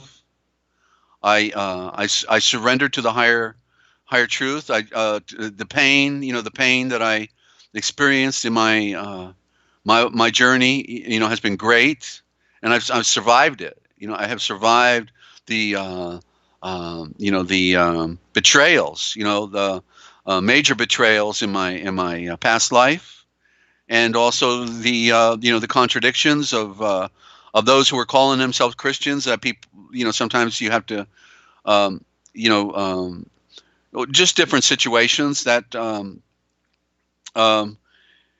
you know, I've this has been, you know, it's a long. That's why he gave us the example of 40 years in the wilderness, because he was going to say it'll be like being in the jungle. You know, imagine being in the jungle for 40 years. Oh, Mr. Livingston, I presume, or you know, how did that one go? You know, and then one day you finally come out the other side, and boy, do you have some stories to tell, you know, about lions and tigers and bears and bullets and everything else that go along with it. You know, the betrayals, the hurts, the you know, where it's like you're all alone and nobody cares. These are the things that help us to draw, if we can recognize that we are spiritual beings, and not of the earth, but of a higher plateau, that we have to, there's somewhere where we have to go. We're not where we're supposed to be. There's somewhere we have to go, and if we can identify with that, then we begin to climb that mountain. And climbing the mountain, we find out what life is really all about. So you have to struggle to climb the mountain. That's the proverbial, Mount Zion. Okay, Zevon, Mount Zevon, the eye of the one, and the sun is the true Mount Zion. But it is a metaphor of the mountain in the clouds. Okay, so I'm gonna stop being long-winded here and get on with a little bit. I don't know if I should save this to the end. I may have to save this one to the end now. I think the way I'll end with the Dictionary of All Scriptures and Myths on Adam, because I wanted to. If I have to go through this other book one more time, I think that's what I'll do. I'll save this one for last. That way, if I don't do it, I can do it then tomorrow early, not in the morning, because we're not going to mourn anymore. No more mourning, no more good morning. If you're not up on that one, okay, it's just like you don't want to be awake. Do you really want to be awake when awake is a funeral, and when you're mourning, you tell somebody good morning? It means you wish somebody would die in their family. This is the tricks they played on us. These are occultists. There's so many of them. It's unending. I have to do a program on one day on all these occultic terms that they've shoved down our throats. Literally, right? They shoved them down our throats, and then we regurgitate them because that's how they gave it to us from day one. And what a tragic world we have, ladies and gentlemen. So is that where I'm at? Let me see here. I'm flipping through my pages, and we're picking it up in the lost books of the Bible and the forgotten books of Eden. Book 2 is the forgotten books of Eden, and it's the story of Adam and Eve. And I guess I'm here on the right page now. After the death of Enos. Okay, so let's do it, shall we? I'm assuming I can finish. Just let me do one thing to. It's getting hot in here. I think I better put on an air conditioner. So real quick, can we go to? You want to do a song and a dance, Shelley, or do you want to? I'll tell you what. I can do this real quick. Okay, just everybody hum or meditate, and I'll be right back. Less than a minute.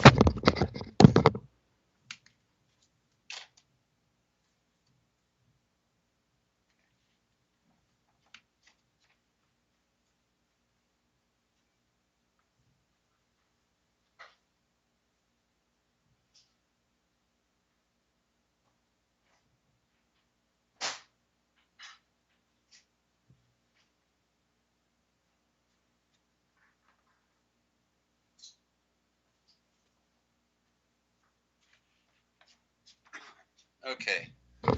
I wasn't timing myself, but I think I was pretty close. And that's right. We are the realpublicradio.net, so we can get away with this. It's bad for radio, but we are the Real Public Radio, and we do get it done on a song, a wing, and a prayer, ladies and gentlemen. But you out there, you are our prayer. We have a translation project called the Original Thought Transliteration Project, and we're on the cutting edge of defining the Aishavors, the words. In the beginning is the Aishavor, not was the word, not was the logo, but it is the Aishavor, the royal center of the vortex, okay, where it all comes out of. And when it said, let there be, and everything spiraled out from there, okay?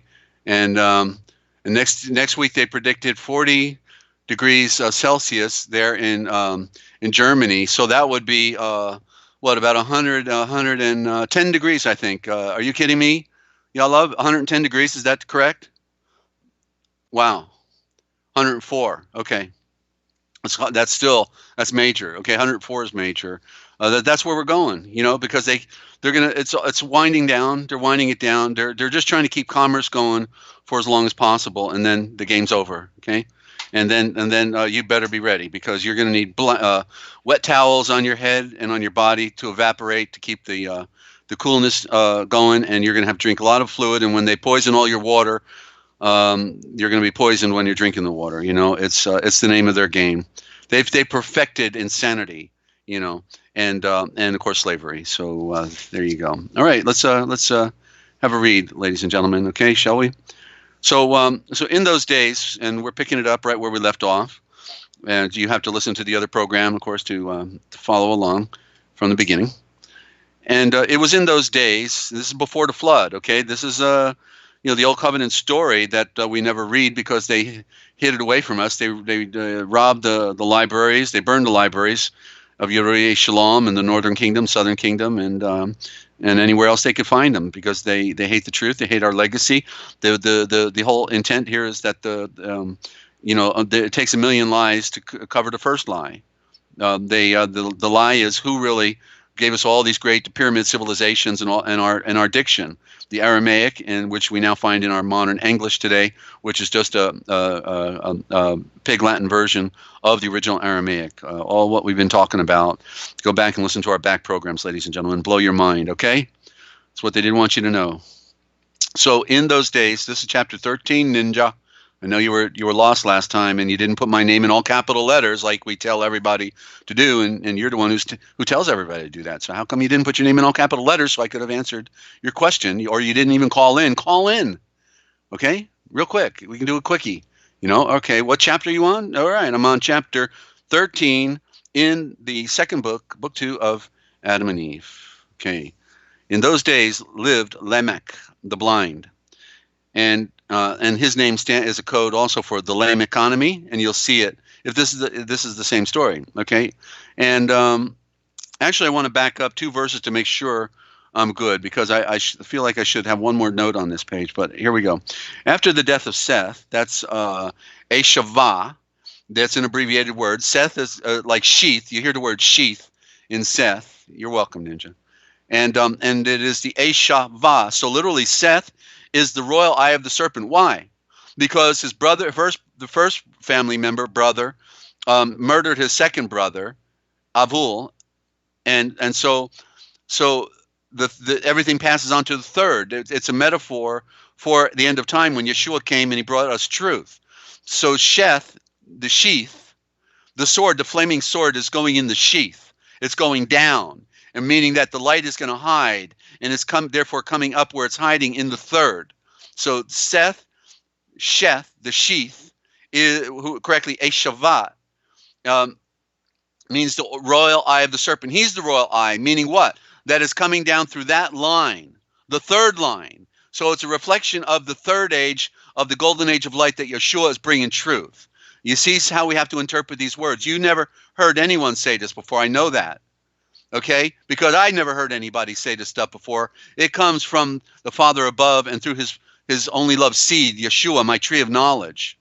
And so you heard, so write it down, ladies and gentlemen, or just play it back and later and write it down, okay? Because you can do that. You can take this thing and stop and go and work with these Eshavors, work with these words. It took a lifetime to be able to interpret them properly. I had people make fun of me because I could see something in the word. I didn't know the answer, but I could see the problem. That's the first element, right? See the problem? Okay. So just like they don't care what the answers are, as long as you're asking the wrong questions, so keep asking the wrong questions and you'll be okay. So after those days, Seth, the death of Eshavat, Seth, Enos, meaning the knowledge of the A, meaning the knowledge of light. So that's his son. So his son is called the knowledge of light. Okay. So Seth is the royal eye of the serpent, which is the sun. That's the royal eye, the Ouroboros that keeps going around, eating its tail every day, the symbol of time, the sun. And so his son is the Enosh, meaning the knowledge of the A, meaning the knowledge of the light, the knowledge of the eye, the knowledge of the serpent, the knowledge of creation. Okay, it's all there. So that's his son. Makes sense. Okay, son being Zan with infinite capability, which is what we have within us. We all acknowledge it all of our lives, and then we act like stoops and poops and dupes and want to play with toys and never grow up. And want to blame everybody for everything that's a problem in our life instead of blaming ourselves and just being done with it and forgiving all and being set free. No, they don't want to do that, because that's a work and a walk and a wake and a whack as well.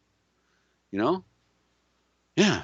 Okay. So Enosh rose at the head of his people, whom he fed in perfection of the flowing light. That's righteousness.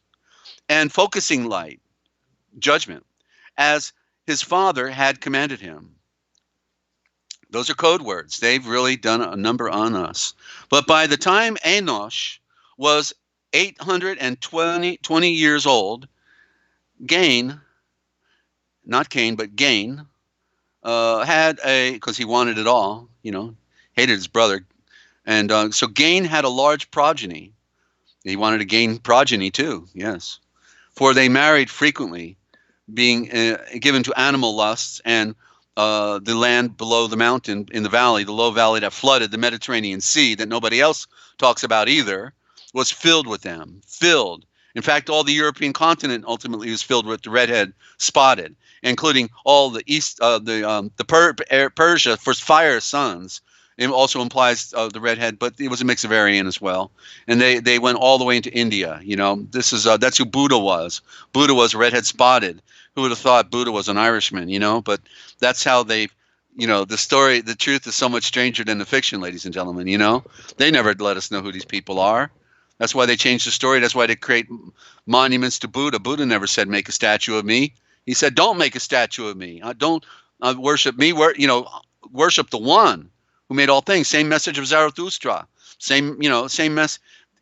You really gotta cover a lot of ground, ladies and gentlemen, to find the great trickery that they played on us. You got to be a scholar, you really do, or else you're gonna have to tune into the Forbidden History Live. That's all I can say to you, and Ninja Cat 111 with the Forbidden History Chronicles, okay, or go to the Forbidden History Series. 4 words, the Forbidden History Series, right? And you'll see the old broadcast we started a year ago yesterday. June 21st, 2018, the Forbidden History Series, and where I just took off the gloves and I said, okay, I'm going to spill the beans. I don't care what people think anymore. I don't care, because they'll beat you up. They'll find a reason to beat you up. You don't have to give them a good reason, but so I like to give them all the reason I can now, and just say it like it is, and let the chips fall where they may, because I know what I'm talking about, and because I can read. The Heavenly Father taught me to read. Right? He made me a star navigator. I can see in the dark and negotiate, by his light. And I hope that's happening to all of you. I hope you're getting a picture. I hope you're seeing and reading it for yourself, because you have to. You have to know who you are, where you are, when you are, and why you are, and what they did to you, and what it takes to be set free, ladies and gentlemen. And so, in the last verse of the previous chapter, 12. But verse 16, but the time of Enosh was, I read that, and then Cain had a large progeny. Okay, and I read all that. Yeah, and they went to the valley. Okay, so 13, but in those days lived Lamech, the blind, the lame economy. That's why economy is blind. Commerce is blind, because they want the money. They don't care. They'll eat you alive to get your funny money, honey. Okay? So in those days lived Lamech the blind, who was of the sons of Gain. Okay, so there was 2 Lamechs. Notice there were 2. There was one of the tribe under Seth, and then there was one under Gain. And this is another story for another day. But there's the duality going on. Why was there 2 Enochs? Why was there one under Cain, his son, and then we have the 7th or the 8th from Adam in the pure line, and he was also Enoch. See, this duality that I keep talking about is in everything, and so there's the light serpent, the white serpent, and the dark serpent, and this is it's all a great mystery that you have to follow the trails and know the clues and know the theme. The theme is the duality, and of light and darkness, of sun and moon, of corruption and perfection. The opposites. Male, female, and that's why woman gets a bad rap. Unfortunately, the woman got the bad rap because she's the smaller and weaker, and she represents creation, and creation is temporary. She's the one who brings forth the baby, but then guess what? We don't need creation anymore. The creator, creator can go, and that's what happens in the great mystery. So we are symbols that represent. The man represents the spirit. And the force of the sun in a metaphor, and the woman represents the gentle light of the moon in the metaphor. Okay, we need each other. You need sun and moon for light. You need sun and moon for creation, and so we need male and female for bringing forth the baby. And because it was the purpose and the intention of the Great Spirit to bring forth a creation of people that would know him, that could know him, and that would turn away from the darkness and turn towards his great light and be sick of it, be done with this world, realizing it was a grand illusion and a great deception, and not where it's at, not where we belong, ladies and gentlemen. You know, let's just be done with it. Okay, so so he what did I say here? So he had a son, and his name was Aton. That sounds like atom, the atom, something to it. And they too had much cattle. And Lamech was in the habit of sending them to feed with a young shepherd, that's a shafhirer in the original thought, shepherd who tend them, and who, when coming home in the evening, wept before his grandfather and before his father Aton and his mother Hazina, and said to them, "As for me, I cannot feed those cattle alone, lest one rob me of some of them and kill me for the sake of them." I wonder. Let me think here.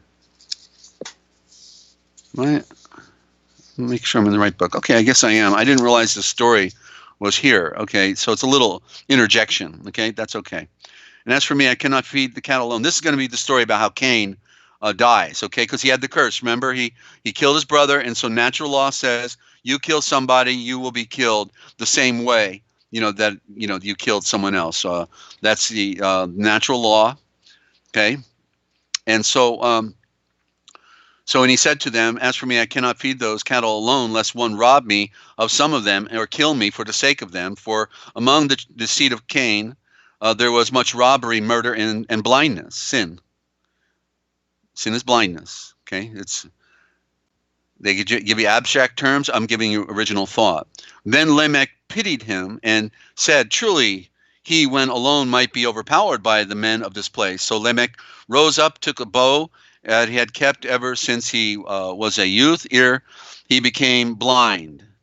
Yeah, that's what I want. I want to be protected by somebody with a bow and arrow who's blind.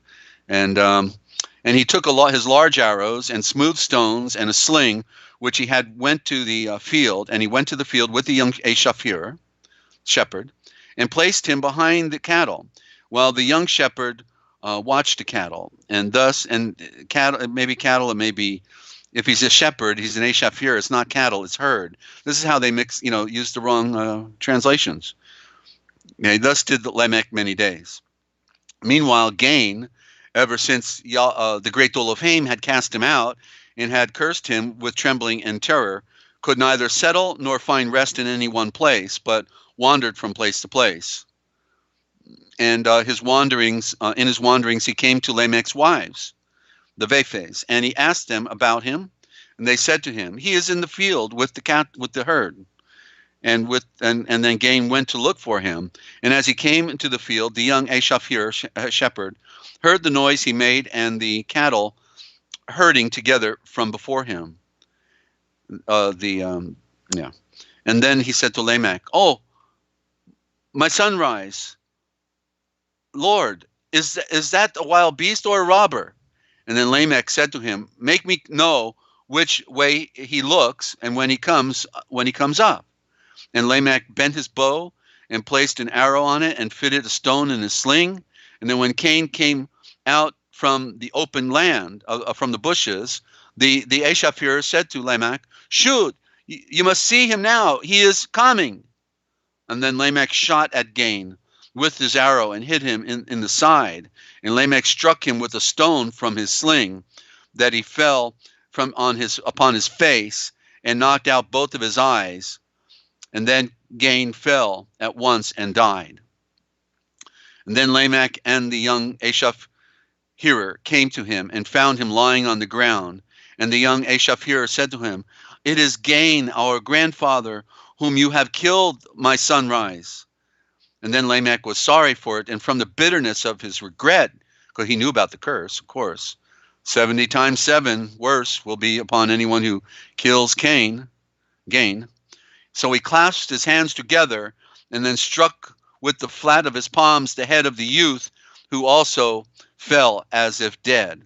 But Lamech thought that he merely fainted, so that he took up a stone and smote him and smashed his head until he died. Why? Because the curse was upon the young man, not upon Lamech, because Lamech was blind. So, there is a story there for us. because we're all blind actors on this stage, right? Until we wake up. And so remember, I said there's two of you. The two of you. The one is the serpent flesh, goes along with the serpent ego, but then there's the true you, the true spirit. That's the heart. I guess we could go to the heart from there, right? That's hiding within the heart, and that's why it says the law is written on your heart. And so in spite of the fact that we have, we can kill that serpent, we can crush that serpent under our feet. And so this is the symbolism that's drawn behind this picture, because Lamech killed with blindness. And so the curse fell upon the young man who told him what to do, and he must have known, he must have known, because he saw him with his own eyes, and he pretended that he didn't know. So we all pretend at times too, don't we? And then finally, the curse falls upon us, the curse of death. Then our ego changes when we're on our deathbed, and we don't feel so egotistical anymore.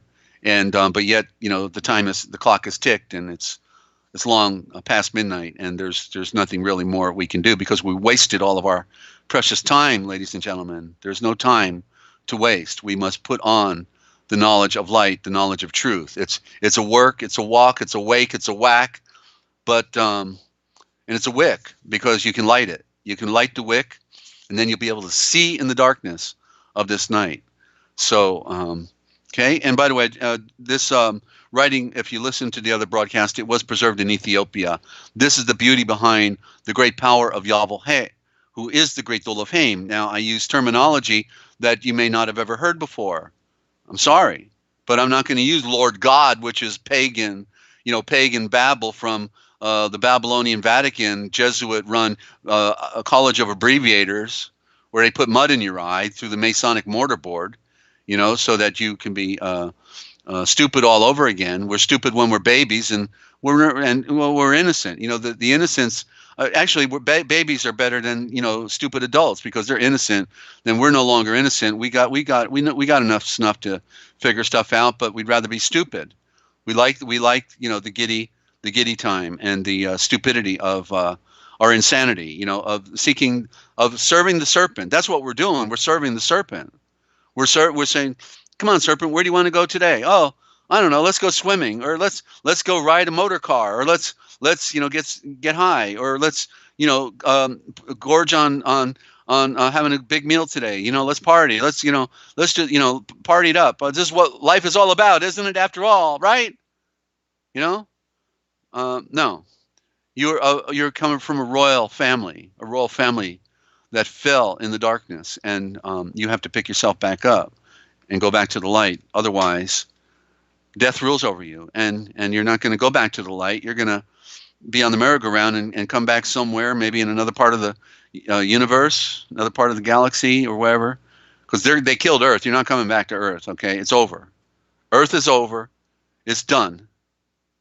And if you want to know about it, go to Dane Wigington in 1 hour. Dane Wigington will be able to clarify that for you, okay? That you have 2 years left, maybe 5 at best. Starvation will be rampant around the world. They'll be committing mass genocide because they got to kill more people when there's less food. And so they got your ticket. I'm on the front line, okay? I'm on the red. I'm on the red list, so I don't even get to get on the rail car. They shoot me at the back of the train. That's where I'm at. And that's okay, because I'd rather not go to another detention camp like the last one, in the mind control state of West Virginia. So I'm happy. I'm happy to get the bullet, because I've waited for this a long time. Actually, ever since I discovered the phony political state 30 years ago. Had no interest in, never voted, but once I realized they were coming to kill us, that's when I got involved. And of course, I paid a big price for it. My family don't understand me, and they don't even know what happened to me, and they don't want to know. It seems like for the most part. That's tongue in cheek, because things have transpired here of late that put a little difference on that, and I'm very grateful to the Father above for His graces. But it's difficult, because when you are called out. When you're called out from this world, basically you're going to leave everybody behind, because they want the soft version of religion. They want believe in God. I'm good. I'm a good person and all. But it doesn't matter. Those things don't matter. It's about law and following the path. And the path says you have to do this, you have to do that, and you have to do that. And if you're not willing, well, he says if anybody thinks they can go up by another way, by some other path and ignore what I'm telling you, I mean, he wrote the book.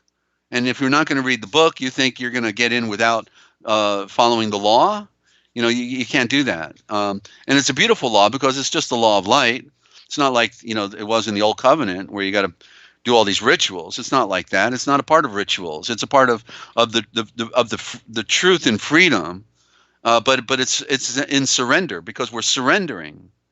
We're surrendering to the one who made all things. What better place could there be than to be connected with the one who made all things? There's no safer ground. That's the sovereignty. That's where the word Abram is really Avram, which is really Zavram, which means the star ram, and it's the word for sovereign. Can you hear it? I mean, literally, just over the last few weeks, the word sovereignty has opened up to me. I fought for sovereignty in the political movement, found out that it was a big lie, that there is no political sovereignty because it's all a shell game, it's all a racket, and it never was our country, never was our land. It's not our world, and it's all a deception. They got you to think it is you. You are part of it. You are an American, you are a German, you are a France, and it's all imaginations. The nations are imaginations. They're all in a secret club, getting together, every now and then at the Bilderbergers or with the Queen of England or wherever they get together in the Vatican, and they get stoned, they get high, they drink blood, they ritually sacrifice children and they rape them, and they're just of another kind of different people than we are, and you got to know it's a fact, you got to know it's true, and you got to say, okay, is this really my world? Is this really my world? Come on. It's not. And so we've got to wake up to the reality. We're bringing our babies in this world, and we gave them death, and then you're not going to want to give them life. You're not going to want to give them the truth. Back to the story. Chapter 14 in the Forgotten Books of Eden. When Enosh was 900 years old, and all the offspring of Eshavat, Seth, and of Genun, Canaan, and the firstborn with their Vephes, wives, and Yutha, gathered around him and asked for him for a baruchem of, that's blessing, a baruchem, the endowment and the enlightenment and the separation with a mind's eye for seeing in the night. Because once you can see, you can't go back, ladies and gentlemen, and you will be separated from the rest of this world. You'll find yourself very alone because people don't want to know. Don't give me the truth, okay? Give me the fiction. Can you give me the fiction? Give me a nice little soft story, okay? But don't give me the truth. If I know the truth, I got to do something. I'm going to have to do something, and I won't want to do it. I know I won't want to do it. Okay, so he then prayed over them, created light, prayed as created light. You notice the word pray, like you pray on somebody, or or you're to pray, right? You know what I mean? See the words all negative again, just like all the other words, ladies and gentlemen. You don't want to be to pray, and you don't want somebody to pray on you. You want to create light because the light can emanate through you. You are a transformer. You can transform that light into something greater, okay, than yourself even. And he then created light over them and endowed and enlightened them with the mind's eye for seeing in the night, and adjured them by the blood of Avul, that's Abel, in Avul, the focused light, breathing unto them, that's just. He was focused light, and that's why his sacrifice was accepted. And that's why he represents that which was first. And what was first was focused light. That's why he's got the AB, which came before the C in Cain. Notice that. You see, it's telling you all your life you never got the picture. A, B, C. So Cain comes first, but yet he's represented, Abel is represented as coming last, but yet he was first. Because it fits the maxim that which is first is like that which was last, and that which is last is like that which was first. So what was first was the sun, the Azor, the star, and then that which was last was the star ram, Yeshua. The first, that's his logo. That's his symbol up in the sky, the sun. And he comes at the end of time, 2,000 years ago, to give us the light that we just couldn't get quite right. Get the picture. So let not one of your seed go down from this pure mountain, and let them make no fellowship with the seed of Genun, of Cain, the murderer. And then Enosh called his Zan Genun and said unto him, See, O my Zan, and set your heart on the people, and establish them in the perfection of flowing light, and in the innocence, and stand ministering before the body of our father Dictum, Hadam, Dik Hadam. Probably, well, the D may be a corruption also. There's so much that the tricks, ladies and gentlemen. This is what we talk about on here, okay? And we got a lot coming your way, so hope you tell your friends and stay tuned. Want to welcome any new listeners out there. And, okay, so minister before the body of our father Dictum all the days of his life. After this, Enosh entered into rest, and 985 years, and Genun wound him up and laid him in the cave of the Keva of treasures on the left side, left of his father Adam, and made offerings for him after the custom of his father. So they preserved the flesh and they mummified. So here's before even Meitzar, falsely called Egypt, ever existed. Here's where the first mummifications occurred. It was and is the Aryan race who did the mummifying, ladies and gentlemen. This is where it comes from. They had the knowledge of purification, preservation. They knew it all. And so they knew the secret to preserving the body with aloes and other herbs and what have you. And let me take a sip here. Excuse me. And so if you never read this before, well, then, you know, you're hearing it, okay? You're getting it, that we have a past and a history and a legacy, and it was preserved in lost writings, okay? And so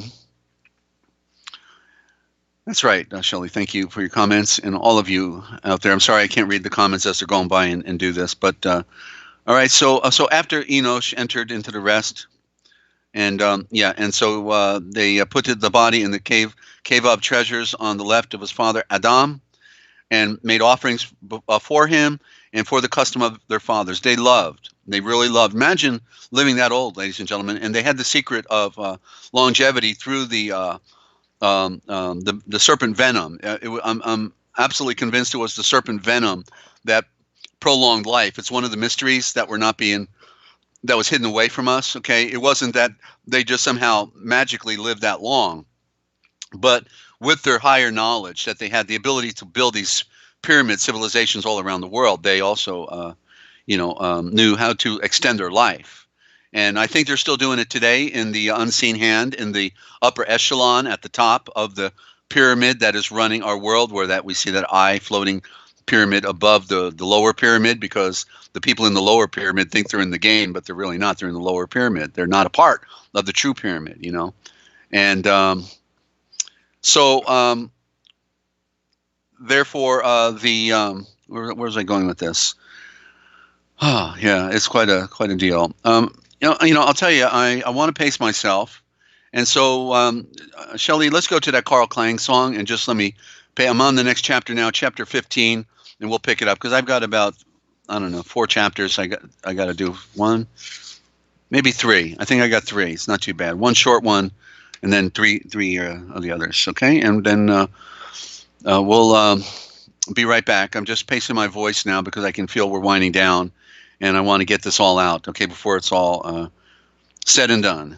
Metaphor for our planet coming up, okay? So, yeah, don't forget Dane Wigington, again, coming up right after our broadcast, okay? You're going to want to check out the YouTube, do a YouTube search for Dane Wigington, and every Saturday, okay? And I keep him in my creation of light.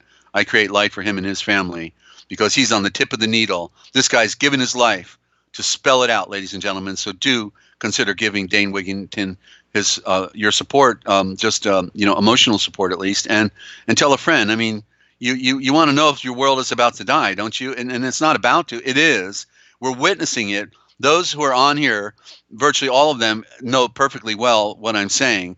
But if you're new tuned in, then get the picture, because we're in trouble, okay? And we're not going to be here much longer. There's no retirement we're going to be looking to. There's no, don't worry about it. It's going to be survival of the fittest, and those who are the wisest, because otherwise you're going to be somebody's dinner, okay? So don't go away. We'll be right back. Glad you tuned in.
All right, ladies and gentlemen, have you been put under the spell?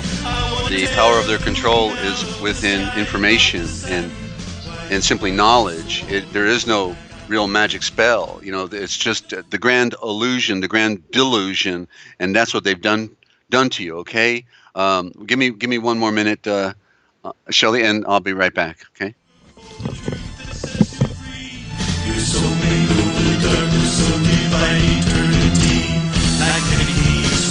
In the shadows of the night, they break inside and enter through the windows of your mind. How can I control this poisoning of the soul? These lies that blind your eyes, blinded by the lies. Have your eyes been blinded by the lies? Turn a knob or something. I don't know. This engineering is getting confusing, but whoa, what a outstanding job. Yo Engineered has done with this graphics. I mean, here's somebody that didn't even want to do this stuff, and now look what our engineer Shelley G has done. Absolutely, yo, fantastic work, Shelley. So grateful for your efforts, because it, you know, like they say, a picture is worth 1,000 words. You know, a picture is worth 1,000 words, but a word can be worth 1,000 pictures, especially in Yochelleg. The Yochelleg's are those words that give us the pictures, and they've done everything to hide the light from the original Yochelleg. Yochelleg is the original word for word, and it means the eye at the royal center. We are the royal eyes, ladies and gentlemen. You have royal eyes, but they have blinded your eyes, you see, so that you didn't even know that you were of a royal creation. A royal creation. And the Zavram, the star Ram, is represented by the very sun itself. This is the great lie. This is the great mystery. One lie to cover a million, a million lies to cover one lie. The original lie. The lie of who we are, the lie of where we came from. We came from the light. All creation came from the light. The physical light is merely a representation of the greater light that's behind it, you see, which is pure energy in the most simple way to state it. Because how can we define that which has no absolute form, has no absolute, where are we? In this cosmic dream, where are we? He is all things. He is all everywhere. And therefore we're in Him, in the great mystery. But yet we are in the fallen state. Therefore we cannot see until we decide to change our attitude, and to all of us have to become star navigators. We need to learn to look at the light and to follow the stars, okay? And star being a metaphor, it could mean somebody who knows the way back, and it'd be wise to hear what they got to say, or to follow the light itself. Thank you. Good timing, Shelley. The sun is the great symbol. Follow that light. Look at that sun and ask yourself, what's that all about? Is that like, all the planets and the moons came out of that? Yeah. Actually, there's a YouTube that will show you the sun giving birth to an orb, okay, with 100,000 mile umbilical cord attached to it. And then all of a sudden it breaks away and drifts off into space. That's how it did it. It's a mother star. It's where all of everything projects. Can you tell that it's a projector that is pushing out from its core? And that we are dependent upon that light all day long, all night long, and that it never stops. And that's the nature of the one who made all things. He never stops. We go to sleep at night. He never sleeps. How can that be? It's just amazing. It is just, what we had there. There's such a discovery to be made about the true nature of things, the true nature of our world, and people would rather play games and just watch a football game, or argue about stupid stuff, or I don't know, the Father obviously touched me from the beginning, because I wanted to know, the proverbial little boy or girl. They say, why? And, come on. And then somebody says, shut up. I don't want to, stop asking questions. I remember I had a profound quote once Well, when I was riding in the car with my father, and I was standing up on the in the middle, we had steel dashboards, the old 1950s cars, solid steel dashboards. If you smashed your face in it, you'd never recover, and I'm standing up in the middle of the seat, and while he's driving down the road, give me a break. I should have been strapped in a seatbelt, but they didn't even have seatbelts back then because they hope you smash your face, and they have some business at the hospital. I think that's what that was all about. Dr. Kildare, dare to kill, doctor. But so nonetheless, I remember standing up. I was like 4 years old, maybe 5, I don't know. And I said, Dad, if it isn't, then it is. And he's like, oh, okay, yeah. If it isn't, then it is. And I knew that was a profound thought. I'm thinking like, man, this is as powerful as it gets. I can't begin to elaborate any more than that right now. But if it isn't, then it is. Whoa. And so I know that I was touched all my life because I have, little things like that as I've shared some of my journey that are just rather profound. And of course, my dad didn't get it. He didn't even care. He was probably thinking about the next beer or the next broad he was going to, forgive me, I shouldn't have said the word broad, but that's the way he looked at women, and so the next opportunity that was going to cross his path. And so, but no, I was touched. That's why I was at 98 right place at the beginning. And hold on. Oh yeah. So let me get some light going. We'll be back to the story. We're almost at the end. I can't get over it. I didn't know if it was going to take 3 programs, and once I get started, I don't know how to get to the point here. And so we're in chapter 15, ladies and gentlemen, and I've got to turn on a little more light because the solar radiation is now coming in on the west side. And what I do is I close all the curtains, I put up vinyl. In fact, I got to do one more thing. Hang on. Right. I guess I'm going to have to talk while I do this. So, don't forget, we'll be back on tomorrow.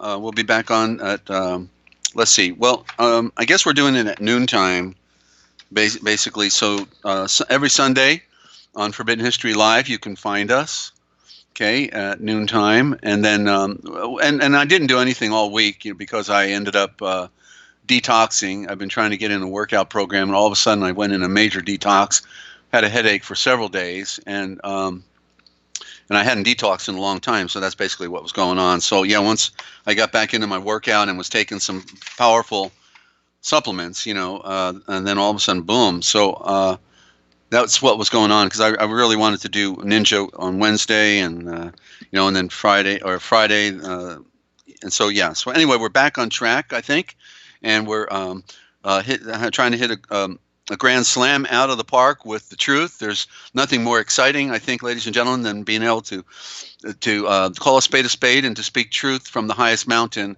And I'm not smart enough to figure this stuff out. I do want you to know that I give all credit to my tree of light, my tree of life, my tree of knowledge, Yeshua.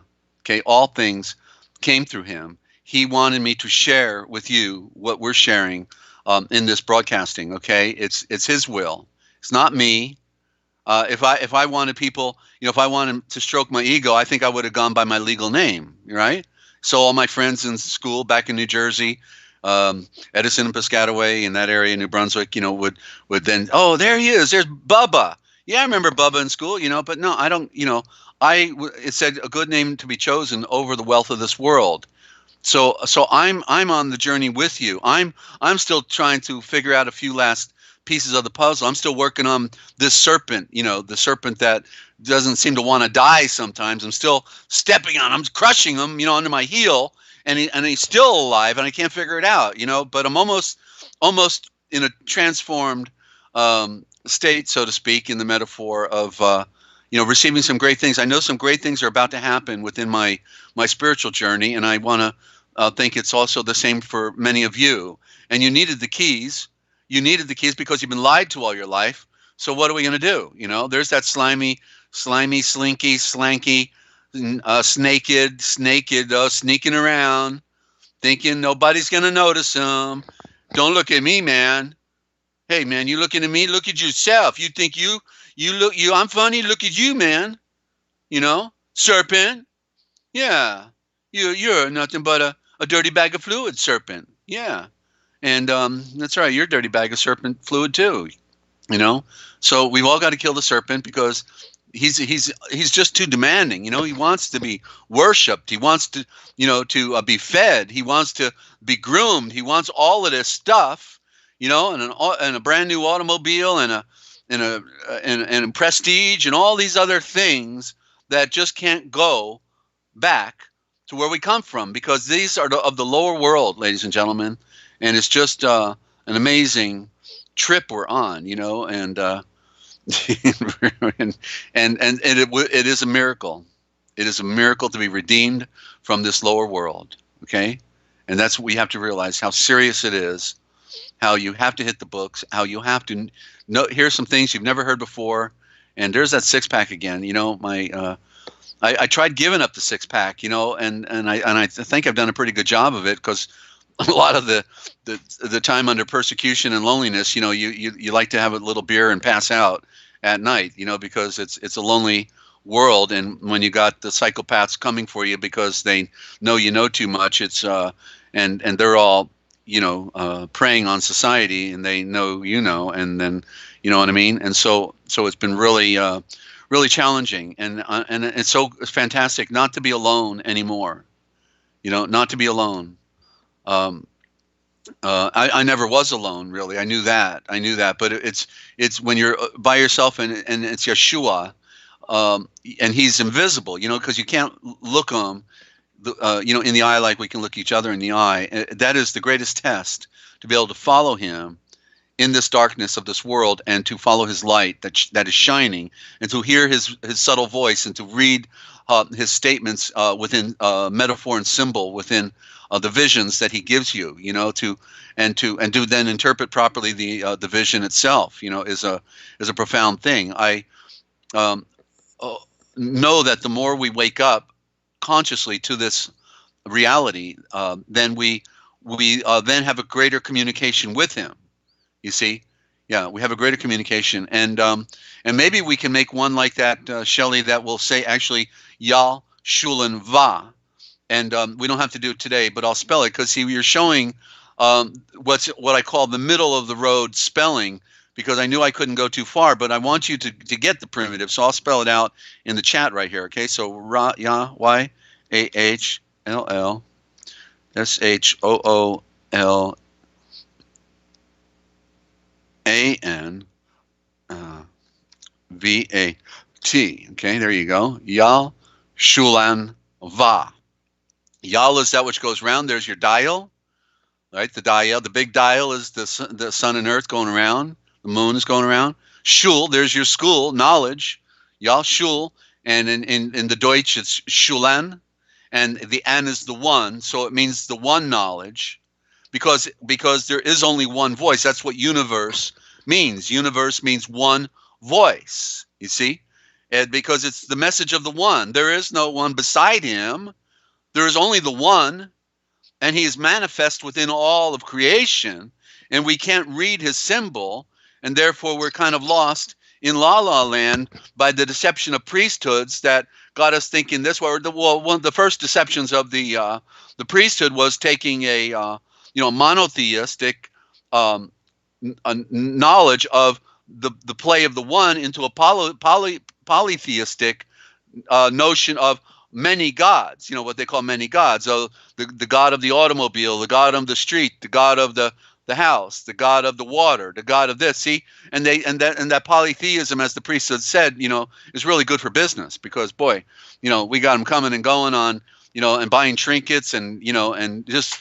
Yeah, they sucked into it, but the truth is there is only one deity. So, but Yashulanva would then be a good to flip out and then to go take it back, like taking back the light, right? So we got Yeshua, and then the second clip would be then to show them that Yashulanva, which literally means the knowledge of the one, that the knowledge of the serpent that goes round, and the knowledge of the serpent that goes round is the play of the one.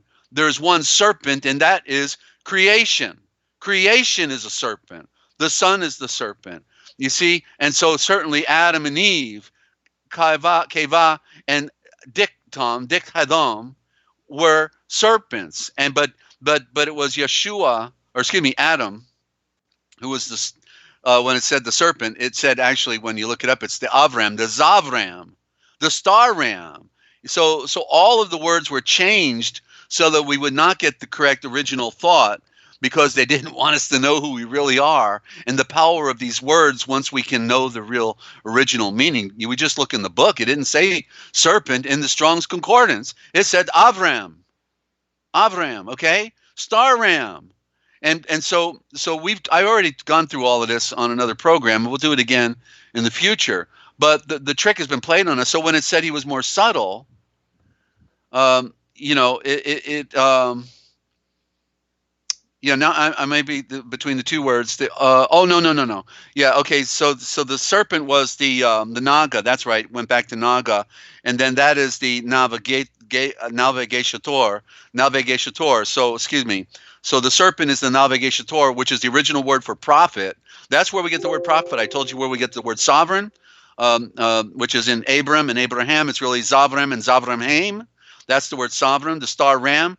But within the serpent, it is, and I'm doing all this off the top of my head, ladies and gentlemen, so I hope you'll appreciate the fact, when I make a mistake here, fortunately I was to navigate back correctly, but you see how important it is to hear these things, because you've never heard them before, and it's our relevant truth to our original scriptures, okay? And so when he was called the serpent, he was really the Naga. The Naga is an abbreviation of the Navigator, and the Navigator is the navigator, star navigator. That's the original, meaning he knew all these things about creation because he named all these things in creation. And so when it said that he was more subtle, well, that's a pretty interesting word, look it up. But it was the Avram, and it's abbreviation of Avram, and Avram is the star ram, and meaning the sovereign, the star ram, because the star ram, meaning the star navigator, is the sovereign, because he knew all about all creation. I mean, he knew the mathematics. He knew the ability. He had the ability and gave it to his children, his offspring, the knowledge of how to do the mathematics, to build anti-gravity vimanas, the greatest show on earth, to build pyramid civilizations all over the world, how to cut stone in a way that nobody else can do it today, lift blocks that nobody can lift today. How did they do all of this stuff? And it comes from this one guy, Adam, who we call Adam, and we never get the picture. And I'll probably do a follow-up on this, and we'll do part 3 maybe tomorrow, okay? Because I want to go back. I'll review, from the other scriptures, our received scriptures, these key elements that I'm referring to show it, more clearly, because I know we won't be able to go back, find it on these other programs now. So I'll just move forward. We're getting a little additional listenership, and I think people are getting excited about hearing the truth from the tree's root, and very well done. Shelley, thank you so much. Yeah, that's a good way, to bring it out, so it starts with Yahshua, but, Yahshua, there's no U, okay? The two U's are O. It's a code to replace the O's. They don't want us to look at the two O's, okay? Because it's a symbol of sun and moon. And that's why I have a copy of the first English translation of our scriptures by John of Wycliffe from 1382. And I have the printed version that was produced in the 1800s. And in there, it doesn't say I am in Revelations, I am the Aleph and Tau. It says I am the Alpha and the U, two O's. And then you can think back to the Greek, Alpha and Omega. Omega, that little guy at the end of the Greek alphabet, looks like it's got 2 feet, and it's an owl. But you put the 2 O's in there, you get the 2 eyes. So you see they put different parts of it in different periods of time in different cultures, and that's how you can piece it all back together. And it's in the great putting it all together, you get the Zumega. It is Zumega, the Z, and the silent T for the Tau in the front, and then the OO, and then the Mega for meaning everything. Zoo, you find everything at the zoo, and it's mega. It's magnificent. It's everything. The zoo mega, and so when you get to the alphabet is when you get. That's another nice owl picture there, Lynn. Thank you. Hadn't tried that one. And so zoo mega, okay. When you get to the alphabet, you get the prize. Zoo mega, everything. You can see Everything. If you can get to the end of the mystery of the alphabet, of the symbol of the creation, which is also another serpent of creation, then you can see and read it for yourself, and you won't need me anymore, ladies and gentlemen. But we better get back to the story before I lose my throat here. I tell you, I get long-winded. It's exciting, isn't it exciting to, hear something you've never heard before, and you can know that this is what they stole from us. That this is what is relevant, truth. If you can't see it, I'm really sorry. Really sorry, because the majority of the people are not transcending. They're not going to transcend. They're going to go back to the grave. They're going to go back through the wash and rinse cycle, and they're going to come out on the other side of the universe, in another world, in another time, and have to probably become a stone cutter, or all over again, give it another shot, because all the ancients knew the truth about, we don't go, you don't get tortured forever because you didn't make it. That's the Babylonian Vatican lie, that your father, what father would want their babies, tortured? No one, no parent, other than those psychopaths, of course, but you know what I mean, that our parents naturally would not want us tortured. So we know our great father does not want us tortured. He wants us saved. But if we can't go back, we can't go back, because we won't listen, and we won't plow the field. We won't do the work that it takes. And so therefore we go back to the wash and rinse cycle in our spirit that is empty, and that is floating out there in space somewhere, lands on another planet somewhere in another time, because there's got to be life out there on other planets. It's just, it won't be this world, okay? Because this one's over, and it would take 2 million years for our ozone layer to come back, for the Earth to get back to where it's crashing from. We're in the next great extinction cycle. What's called the great. I can't remember how the terminology, but the next extinction, the 6th great mass extinction, is right here, right now, faster than anything we've ever seen in our recorded history. And so it won't be coming back here. We're done. This is done. Our planet's done. Okay, they're just floating the boat as long as they can. So learn some things you've not learned before, ladies and gentlemen. Work with it. Get the more pure translations we talked about, Fenton and Lamsa, and breathe. Okay, because you've got to breathe deep. And it will be a miracle to be transcending this world. So here we are, chapter 15. After the death of Enosh, Genun stood at the head of his people in perfection in the flowing light and innocence, as his father had commanded him, and he also continued to minister before the body of Adam, including inside the Keva of treasures. And then when he lived 910 years, suffering from affliction came upon him, and when he was about to enter into the rest, all the fathers and their vefes and their offspring came to him and endowed and enlightened him with a mind's eye for seeing in the night. All of those that were there separated them and adjured them by the blood of Avul, the just, saying to them, let not this one among you go down from this holy mountain, and make no fellowship with the seed of Cain, the murderer. Mahalalel, his firstborn son, received the mandate from his father, who endowed and enlightened and separated him, and then he died. And Mahalalel embalmed. It would be actually probably Mahalalul, okay, Mahalalul, and because the El is a corruption from Babylon, and it's originally Ul, like in Michael would be Micah or Mikael. Okay, so there's no C either, it's a K. All of these are going back into the Indo-Germanic mother tongue, and then we can see things more clearly when we go back to the original. Then Mahalalel embalmed him and with sweet spices, and laid him in the Keva of treasures with his fathers, and they made offerings for him after the custom of their fathers. 16. Then Mahalalel stood over his people and fed them in the perfection and the flowing light and in innocence, and watched them to see that they held no intercourse with the seed of gain. And he also continued the cave of treasures, creating light, ministering before the Buddha of our father Adam, asking the great Elohim for mercy on himself and on his people. And until he was 870 years old when he fell sick. And then his offspring gathered unto him to see him and to ask for his baruchem, the endowment and the enlightenment with a mind's eye for seeing in the night in this separation on all of them, ere he left this world, before he left this world. Then Mahalaul arose and sat on his bed, and tears streaming down from his face. Then he called his eldest son Yared, and he came to him, and then he kissed his face, and he said unto him, true, perfect, and complete Yared, and the D is probably a corruption because that's a symbol for death and darkness. So it's probably, and the J is a corruption. It's the hook. It came just over 200 years ago on our English. So it's Yareth, more likely.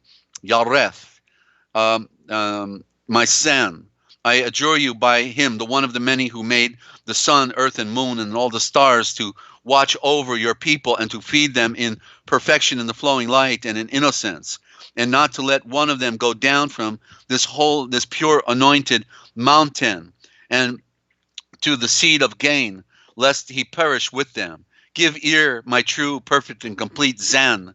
Hereafter there will come a great destruction upon this earth on account of them, and the great Dolovim will be angry with the world and will destroy them with the waters, the Viaters of the flood. But also I know that your seed will not listen to you, and that they will go down from this mountain and hold intercourse with the seed of gain, and that they will perish with them.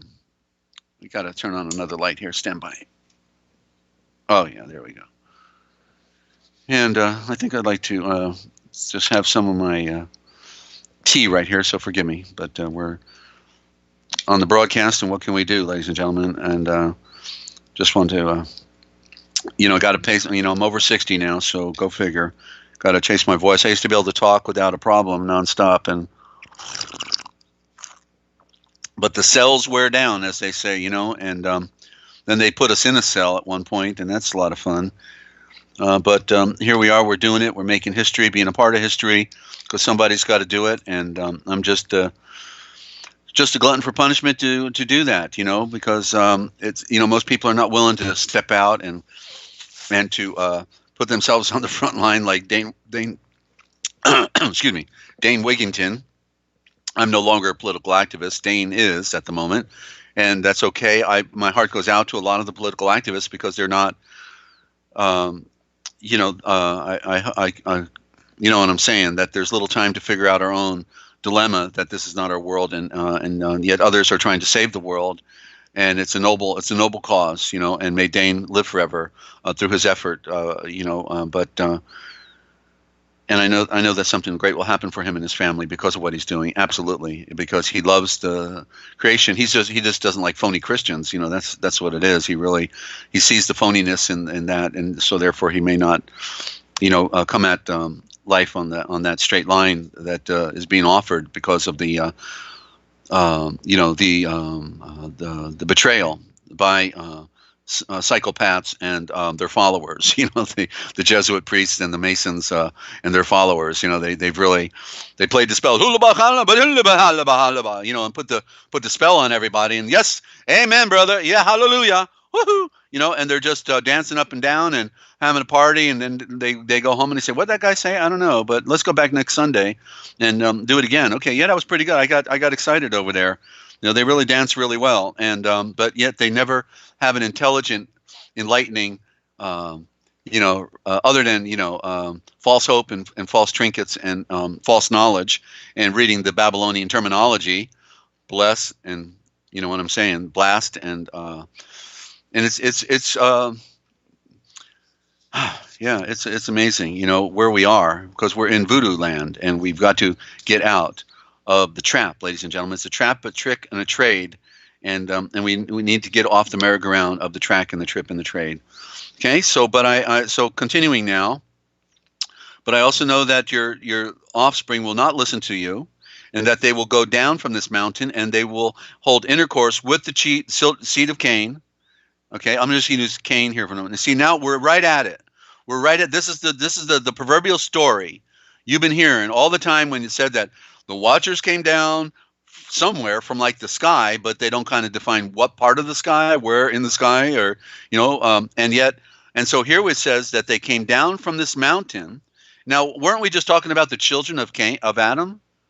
The children of Adam. What does it say here? Let me see. But also, this is Jared. Yeah, this is who is this?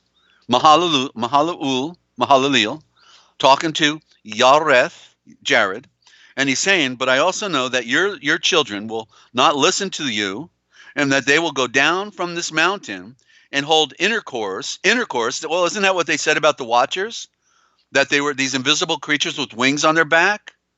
But where did they get the story? I want to know where they got the story, because this is the only scripture that tells the story. And we find out as we read the narrative that it was in the line of Adam, that they were the Aryan brotherhood, and they were the offspring of Adam and Eve, and that they would go down and hold intercourse with the children of Cain, the redhead spotted, okay, and that they will perish with them.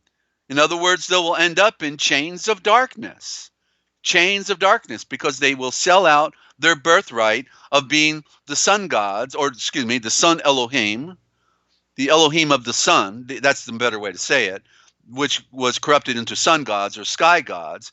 But the Elohim of the sun, the Elohim of the sky. Why? Because when you got blonde hair, blue eyes, white skin, you're taller than everybody else, you're looking good. They recognized the symbolism, and that it represented the pure race from the sun, because that's where Adam was for 3.5 billion years in the Eden, in the atom, while he named all of creation as it evolved on the planet. Because evolution is a part of nature, but not regarding man. Man was spontaneously generated by the Elohim at the time appointed, in the beginning, and then during the phases of evolution, when we ended up with the African, when we ended up with the Asian, when we ended up with the Cro-Magnon, and we ended up with the Paracas, when we ended up with the Neanderthal, when we ended up with the Dravidian, a new one that was discovered up in Siberia just recently, begins with a Z, and I don't remember it. I should have wrote it down. I may have. I just don't know where it is. And and there were other giants prior to this last procession when the flood had to occur because of the mating with the Aryan and the cursed children of Cain. Okay, so literally, when we're talking about our creation, we're talking about physical creation. There are no invisible creatures that go around and go bump in the night and do damage. Okay, even in James it says that when we close our eyes, which it said sin, that it is because it said that we close our eyes or sin when we are moved by our own lusts and enticed. Okay, so what causes us to fall is not the devil made me do it, but we are moved by our own lust and enticed. And then we fall, and death then rules over us. And then we die. We die again and again and again, every time we fail to live up to the higher standard. And we know it in our conscience. And so it's about conscience. And that's what Paul says, that we are saved not by the putting away of the filth of the flesh, but through the answer of a pure conscience. That's why we can stand before the one who made all things, because we have a pure conscience. You can't stand before him knowing, you've been engaged in all kinds of nefarious activities. And, you can't do that. Your conscience, you're going to turn away. You can't look at the light. You can't look at the sun until you get your act right. When you get your act right, then you feel good about yourself, and you feel you can look up to the sun. And so that's it. So I'm giving it to you right here, in the second book of Adam and Eve, the Forgotten Books of Eden, chapter 16, verse 7. But also I know that your seed, your children, they're children. They're not invisible creatures that have no mother or father. Children will not listen to you, and that they will go down from this mountain and hold intercourse with the children of Cain, and they will perish with them, meaning in the chains of darkness. Permanently fixed here because they sold out their first estate. total sellouts. And by the way, the 10 brothers of Joseph represented these fallen watchers. When you look at the story, look at their behavior, look at the whole picture. Jacob represents the sun, seed of light. Okay, it's the story of them selling out mankind when those 10 brothers sold out their brother Joseph and sold him into Maitzar, sold him into Egypt. You see, and so the story is being retold there, and so it's continuing in verse 8. Oh, my son, my Zan, teach them to watch over them, and that no guilt attached to you on their account. See, there's the conscience again. No guilt. Be free from the guilt for what's going to happen to them. Mahalalel said also to his Zan, Yareth, when I die, embalm my body and lay it in the cave of treasures by the Buddhas of my fathers. Then stand you by my body and create light before the great Dul of Haim, and take care of them and fulfill the ministry. Fulfill the ministry before them until you enter unto rest yourself. And Mahalalel then Barucheth endowed and enlightened and separated all of his offspring, that they laid down. Then he laid down on his bed and entered into his rest like his fathers. But then Yareth saw that his father Mahalalel was dead, and he wept and sorrowed and embraced and kissed his hands and his feet, and so did all of his offspring, and his seed embalmed him carefully and laid him by the Buddhas of his father. And then they arose and mourned for him 40 dayel, 40 days, 40 being very symbolic, ladies and gentlemen. And yeah, so I'll tell you what, I think this is a good point where I'm going to hold it, and because I just realized it's going to be better to do one more tomorrow, and it's a big saga, and we should give it a little more attention. I give you a lot of play-by-play on the side, and I just it's really exciting to share this with you, because it is the story that nobody else is telling.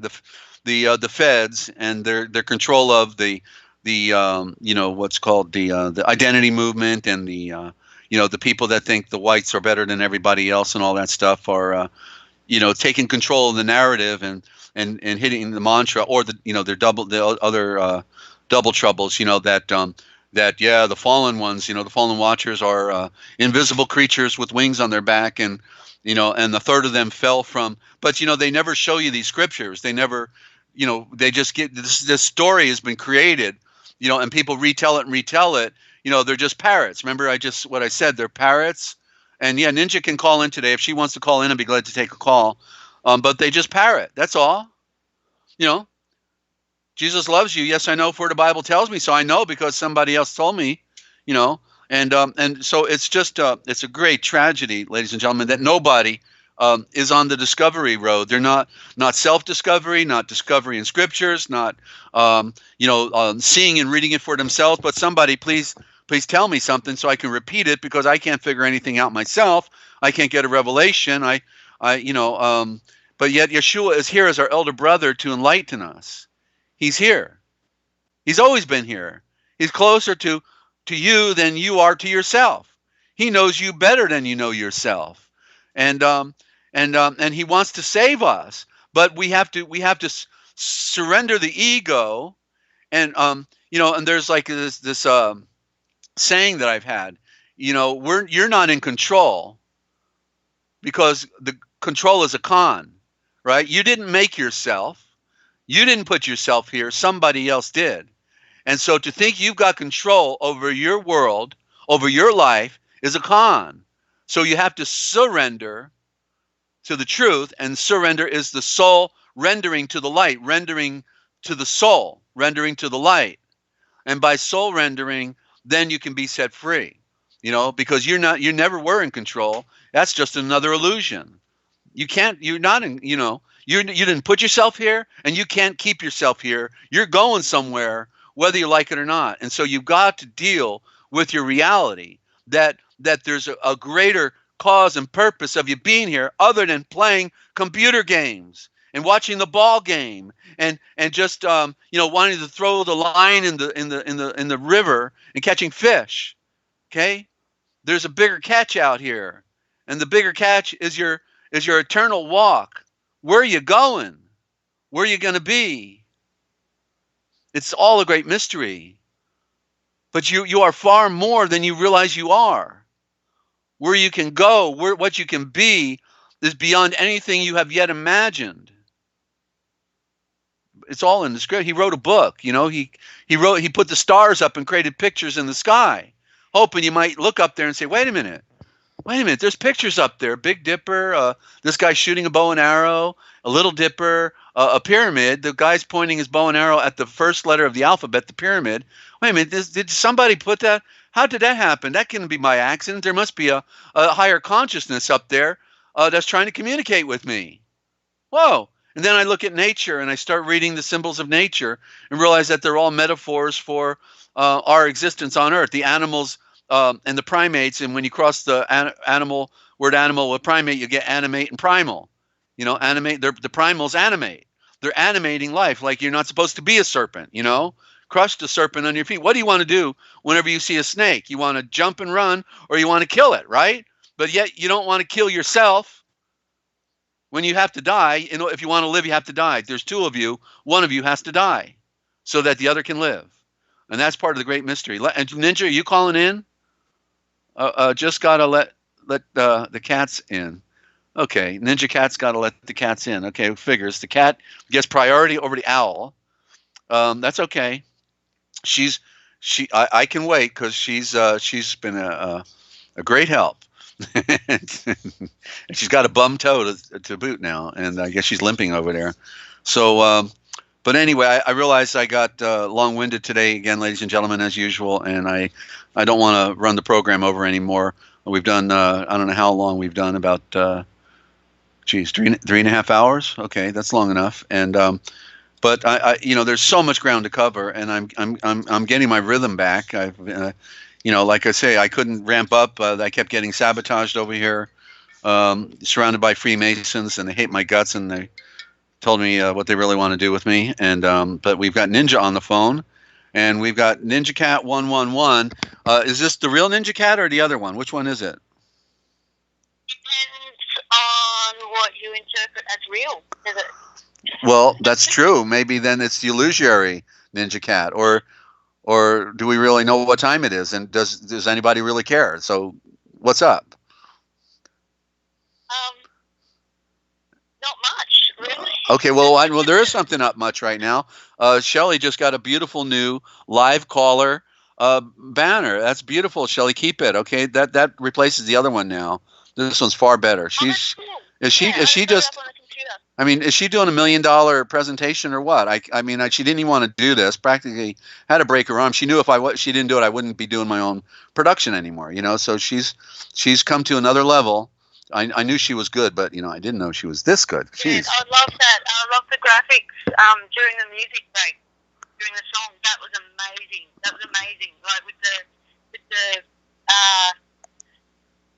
what was it? The conveyor belt of people with the. Oh yeah. It's putting the light bulb in their head, then it's smashing the light bulb, and then giving them a Masonic mortarboard, letting them know they got mud in their eye. Yeah, very good. Yeah, that's amazing. Yeah. So good. Let me make sure this volume's up. Hang on, I want to, because you're a little low. Try to speak up, and okay, there you go. While I fry out my eyeballs looking at you, go ahead. Sound check for Ninja. I'm going to order a new microphone or do the Skype thing, but I have to order it. Okay. Is that the problem? It's the microphone? Is that it? Yeah. We did a test. I just want to say good day to everyone. And we did a test the other night with our love, and I had to use my Bluetooth headphones for the sound to work, and I just opened up the OBS to see what the sound was doing in there, and mine was you could barely hear it because it's going through the inbuilt microphone on the computer. Okay. So if I get and Bluetooth headsets are bad. So if I get a plug-in one with a little microphone attached to it, it should solve the problem. Yeah, great. That's good. I knew, troubleshooting with these ladies would help you out, Ninja. So that's good. It's good to have comparable notes with others that have been Yeah. working on it. Yeah. Yeah. Mm-hmm. Yeah. Mm. And I love being able to connect with all of you guys across the world. It's amazing. It's just amazing. Yeah. Yeah. Especially while we all know the truth that our world is crashing all around us, and there's little we can do to stop it, right? Other than get our act together and be prepared to leave. Right? Yeah. Mm-hmm. Exactly. Yeah. In saying that, the reason why I couldn't leave the cats outside is because there's frost out there, and it's colder than the -2 that they forecast on mainstream. Okay. Yeah. I do have a question. Does it? Okay. I'm prepared. Okay. Okay. Prepared. That means you're beside yourself. There's a pair of you, or what? Prepared? Yeah. There's me and there's Ninja. Okay. Right next to me, actually. All right. Yeah. Mm-hmm. Okay. Please excuse my. I'm not very good with words at the moment. Well, as usual, because it's like 5:30 a.m. But anyway, I do have a question. When you were talking about if we don't make it on this world before it ends, we could. It's possible we could start again on another world because this world is done. Does that mean that this physical reality actually doesn't end? It's on a constant cycle. What's that last question? Give me the last part. What was that? The last part? It's on a constant cycle. Well. The cycle is the serpent. The cycle is the. Everybody eventually get to go home.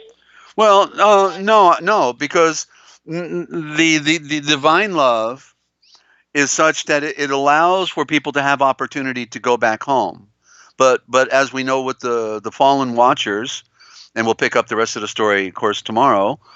Is that they sold out their birthright, so they'll never go back home, and but the innocent, like, will they just keep? Well, the innocent, over and over in this physical reality. The darkness dominates. Okay, and so as it says that many seek to enter in, but only few will be saved. So in the harvest, in this great harvest that began. Well, there has always been a harvest here, but when Yeshua was here, he says, "Behold, the fields are ripe for harvesting. Pray to the owner of the harvest that he will bring forth more reapers." So officially, the harvest began when Yeshua came to earth, and that's when then officially when they all received the Spirit at the 50th day, aka Pentecost, when the 120 of them received the Spirit officially for the first time, and then they officially began the new golden age of light and the harvest of enlightenment. But there's only few in comparison to the number of people on Earth that are saved. So it's only a few. It's like if you look at the coral reefs in the ocean, or when the fish give birth, what do we see? That most of the seed and most of the baby fish get eaten, right? But then it's a few that make it. Right? You've seen those documentaries, right, where it shows how many get consumed while they're in their growth phase, and then ultimately, so millions are just like with the oak tree. The oak tree every year brings forth, let's say, 1 million acorns, drops them on the ground, but none of them grow, and it does it every year. For 20 years, 25 years, and then finally, one of those acorns will sprout and bring forth a tree. And the same when men and women procreate. The man, expends his semen, and then within that, only one sporum out of several million, and that's maybe after they've had intercourse 100 times. Okay, maybe they had intercourse 100 times, and then only once in all of those events does one sperm out of the several million in that one moment that make it up the birth canal within all those acidic enzymes dissolving, fighting against it, and then it makes it to the egg and gets inside. So literally, nature teaches us that millions fall along the wayside so that just a few can be made. So we look at dirt, how much dirt is there, but there's only a little bit of gold, a little bit, and he's here for the gold. And so he's here for a perfect seed. He's here to bring forth a perfect creation. Those who want to live in perfection of nature, as nature is perfect itself. We were the end product of creation, but man, as we see in his pathetic state, is in the delusions of the fall and having a party, and then thinks he's going to go somewhere. And he's only fooling himself because he's not fooling the great spirit of life. So it's the irony of nature. So the good news is that the universe itself, the cavity of this cosmos, the great ocean, is perpetually bringing forth new stars, new horizons, that there can be other forms of life. I'm not saying that we travel from one planet to another. I say it's an impossibility. We're all isolated on our own garden, and we're in a bubble, and because we know the Van Allen radiation belt is real, so we're all stuck here. But our spirit, after it passes the event horizon of our death, if we did not transcend according to the spiritual tradition of being a second born, and we are not born again, we did not come out of the grave, Lazarus come forth, then the beauty of the divine love is that certainly our spirit, somewhere in another place and time, will have the ability to transcend again. And if we were at least good and halfway decent, then the divine love, the law of nature, would be in our favor to help us to make it through the next phase, to hopefully make it back. But if we were one of those psychopaths, one of those sellouts, members of the secret societies that took a blood oath to destroy our world, the proverbial Indra, that the Shiva, the creator and the destroyer, standing on the baby, then they will get a worse handout on the next time around. They'll probably come back retarded, or as one of those abused children themselves, that they abuse. So all of the ancients knew reincarnation was the philosophy. They didn't talk about hell and damnation and torture, infinite torture for all time. That comes through Babylon and the Vatican. It was always about the ability to, the divine love would allow for us to come back and try again. The only corruption of that philosophy was, like with Buddhism, they said you would have to come back thousands of times.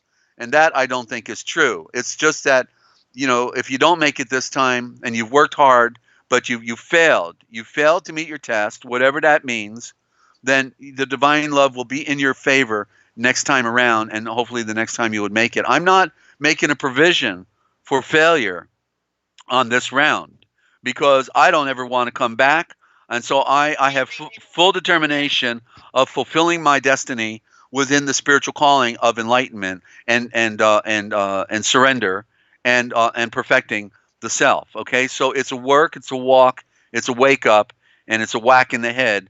But we can do it, Ninja, and we're having an experience here with everybody coming on. I'm inspired, I'm motivated, because I finally have people after all these years that get it. It took me over 40 years to be able to say it, to talk about what I was seeing, to give the answers to the missing pieces of the words, because I only had parts of them through this process. Much has come on the table in the last 5 years, in the last year, in the last 6 months. Okay, it's a continual unfolding, but now I can say it, unlike anybody else saying it out there, and I'm sorry for the world because of that, because I realize how significant this original thought and what I'm dealing with here is. Okay, it's amazing. That shows you how rare it is.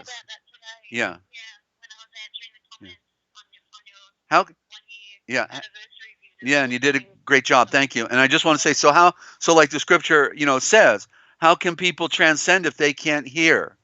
How can people hear if there's no true message? How can people know the truth if there is no truth? That's the problem. Yeah. They're in the lies of deception, and so they don't even have the hope. they don't even have a chance at making it when the deception is so great, as it says, the beast system deceived the entire world. That's Revelations. Well, what kind of a number is the entire world? That sounds like everybody, right? The entire world deceived. Yeah. You know, that's quite a deception. So it's a rare thing to break through this. It's a rare event we're having right here. It's a rare thing that the Father has done to me. I am not worthy of it, nor did I choose this path, but he put me at 98 right place. And 1998 was the year I fell victim to a government sting operation when I was going to come to the next level of my own awareness and what my mission on earth was really all about. So he did it. I didn't do it. And he did it because he loves all of you and he loves everybody else in the world as well. But only a few are going to get it. And that's why I'm very happy to have my six-pack of enlightened friends that are waking up to the reality here. And there's number 7. Perfection. It's okay. It's all right. It's not meant for the many. It's meant for the few, you see. Yeah, yeah. Unfortunately. Yeah. But, like, I understand that, like, the innocence of this, the innocent people of this world that are searching for truth and don't know where to look, the ones that don't make it here will have another chance somewhere else. And that's what made me think, is that a constant cycle? Like, will the physical universe eventually come to an end? Will it all eventually dissolve? Well, does it just keep okay. going on a cycle? Well, what my point was earlier was that the universe is like a house. And so the stars and planets and the moons have temporary existence, but the universe is continually giving birth to new stars. So there's always new evolution of new stars, and therefore the universe potentially can go on infinitely by the grace of the Great Father, who continues planting seeds, which are stars. Those are the seeds. Yeah. Okay? Yeah. Like a man is planting his seed in a woman, the Great Father of Light is planting his seed in the mother, Aphrodite, the dark woman, because the first woman is the darkness itself. It is the cavity of the universe. That's the first woman, you see. And so he's continually planting his seed, so it could go on infinitely from that standpoint. Can you see that? Yeah. Yes. Okay.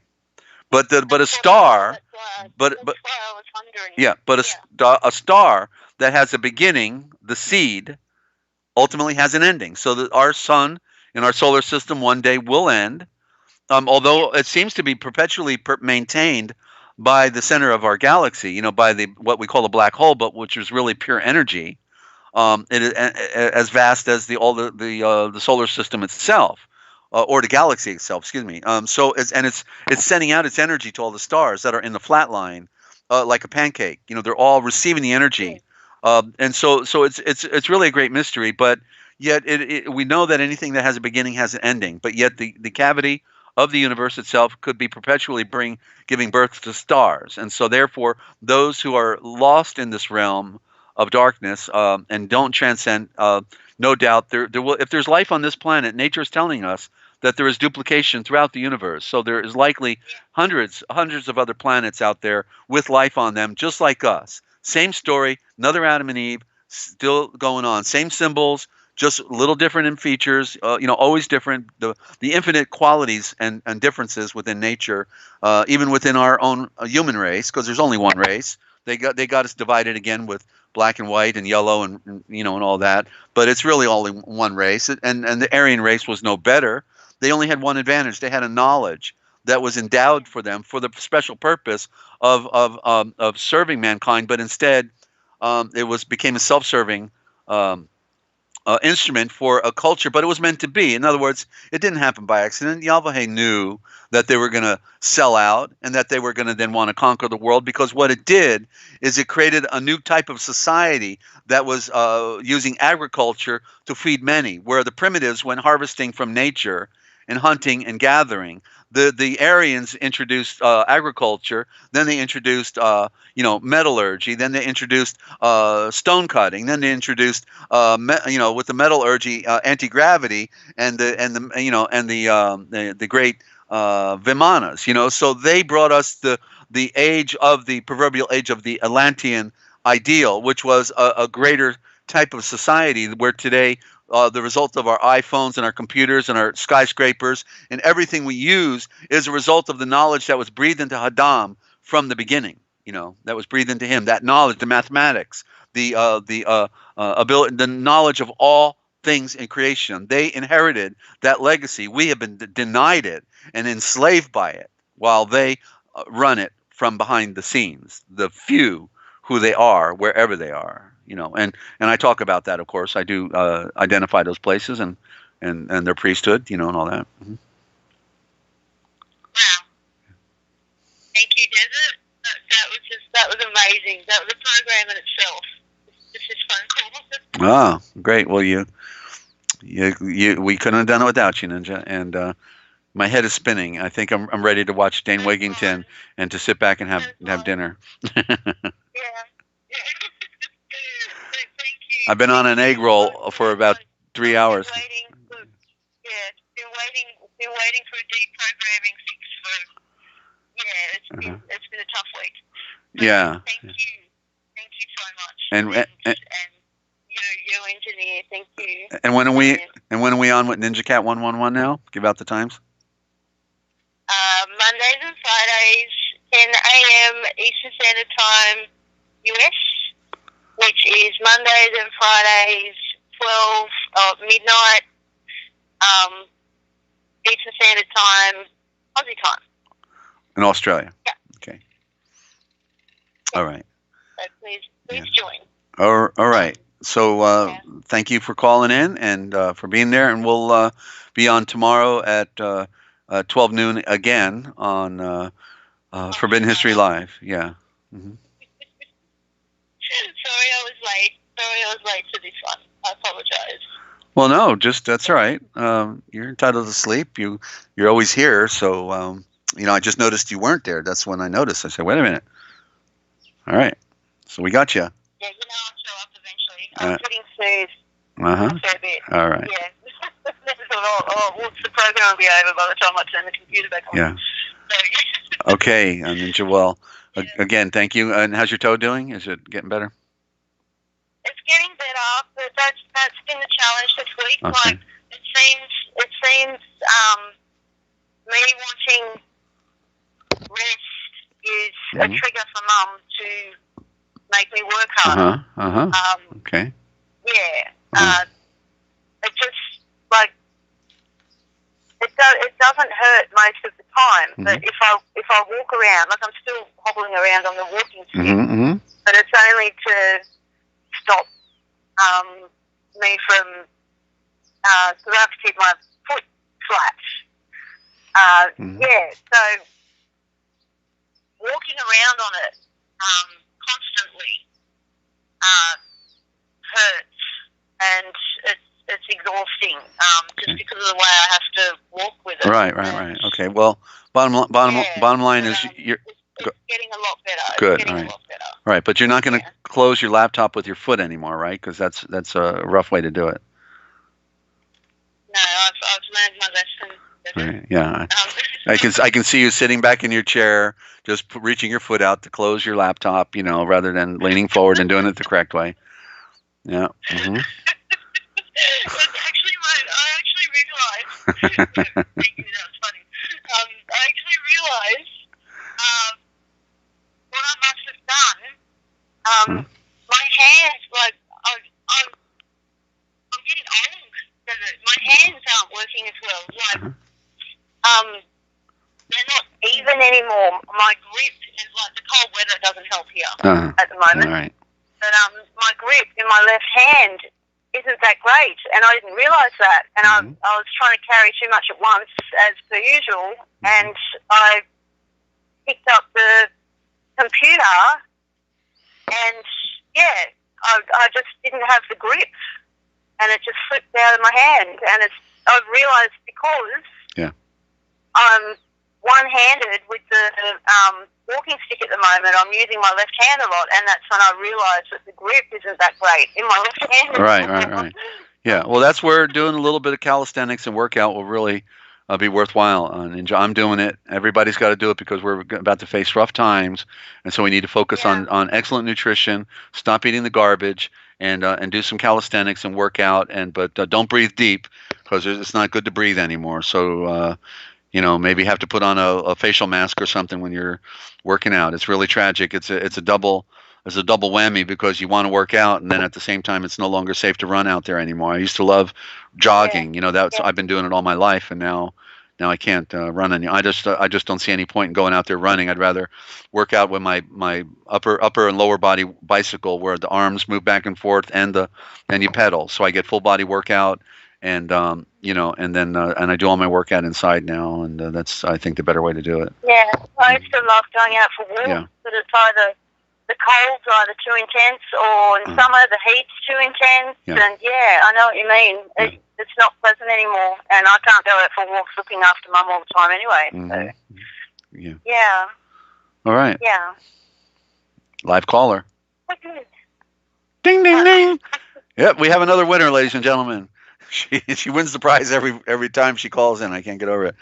We want somebody else to call in one of these days, but I know that Kip sent me a text. I couldn't read it, but it's basically said he's moving or something, I think, so he couldn't make it with us. I was hoping he might come by, and but anyway, he's moving off, a little bit more off grid, I think. Okay, good. Yeah, he's a smart truck driver. It looks like he's ex-military, and he'll be stopping by periodically. So that'd be great to have Kip and all wonderful new friends stopping in every day now, it looks like. So we're about to. A few people do have some friends, and I think they're sharing with the few friends they have left when they woke up to the truth. You wake up and then you find yourself all alone. What can I say? So Ninja Cat 111, thank you, and we'll look for you tomorrow. Then hopefully you can join us tomorrow in high noon Eastern time. Okay? Yeah, I will. I'll stop in. All right, stop in. All right. Thank you for letting me call in.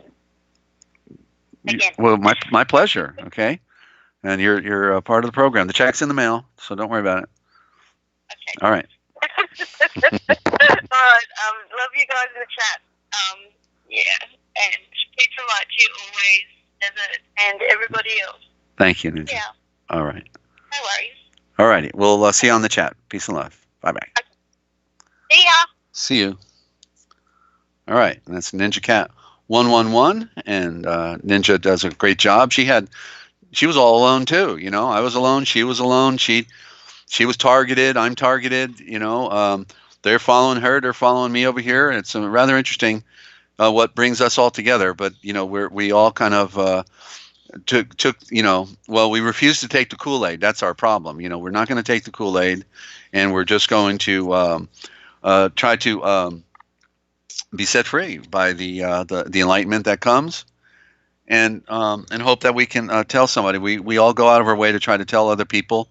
We find out that really it's almost impossible to tell people that are under mind control and brainwashed about the other reality, or that we're in a psychopathic world and these people are literally coming to kill themselves when really, they're they think these people really love them.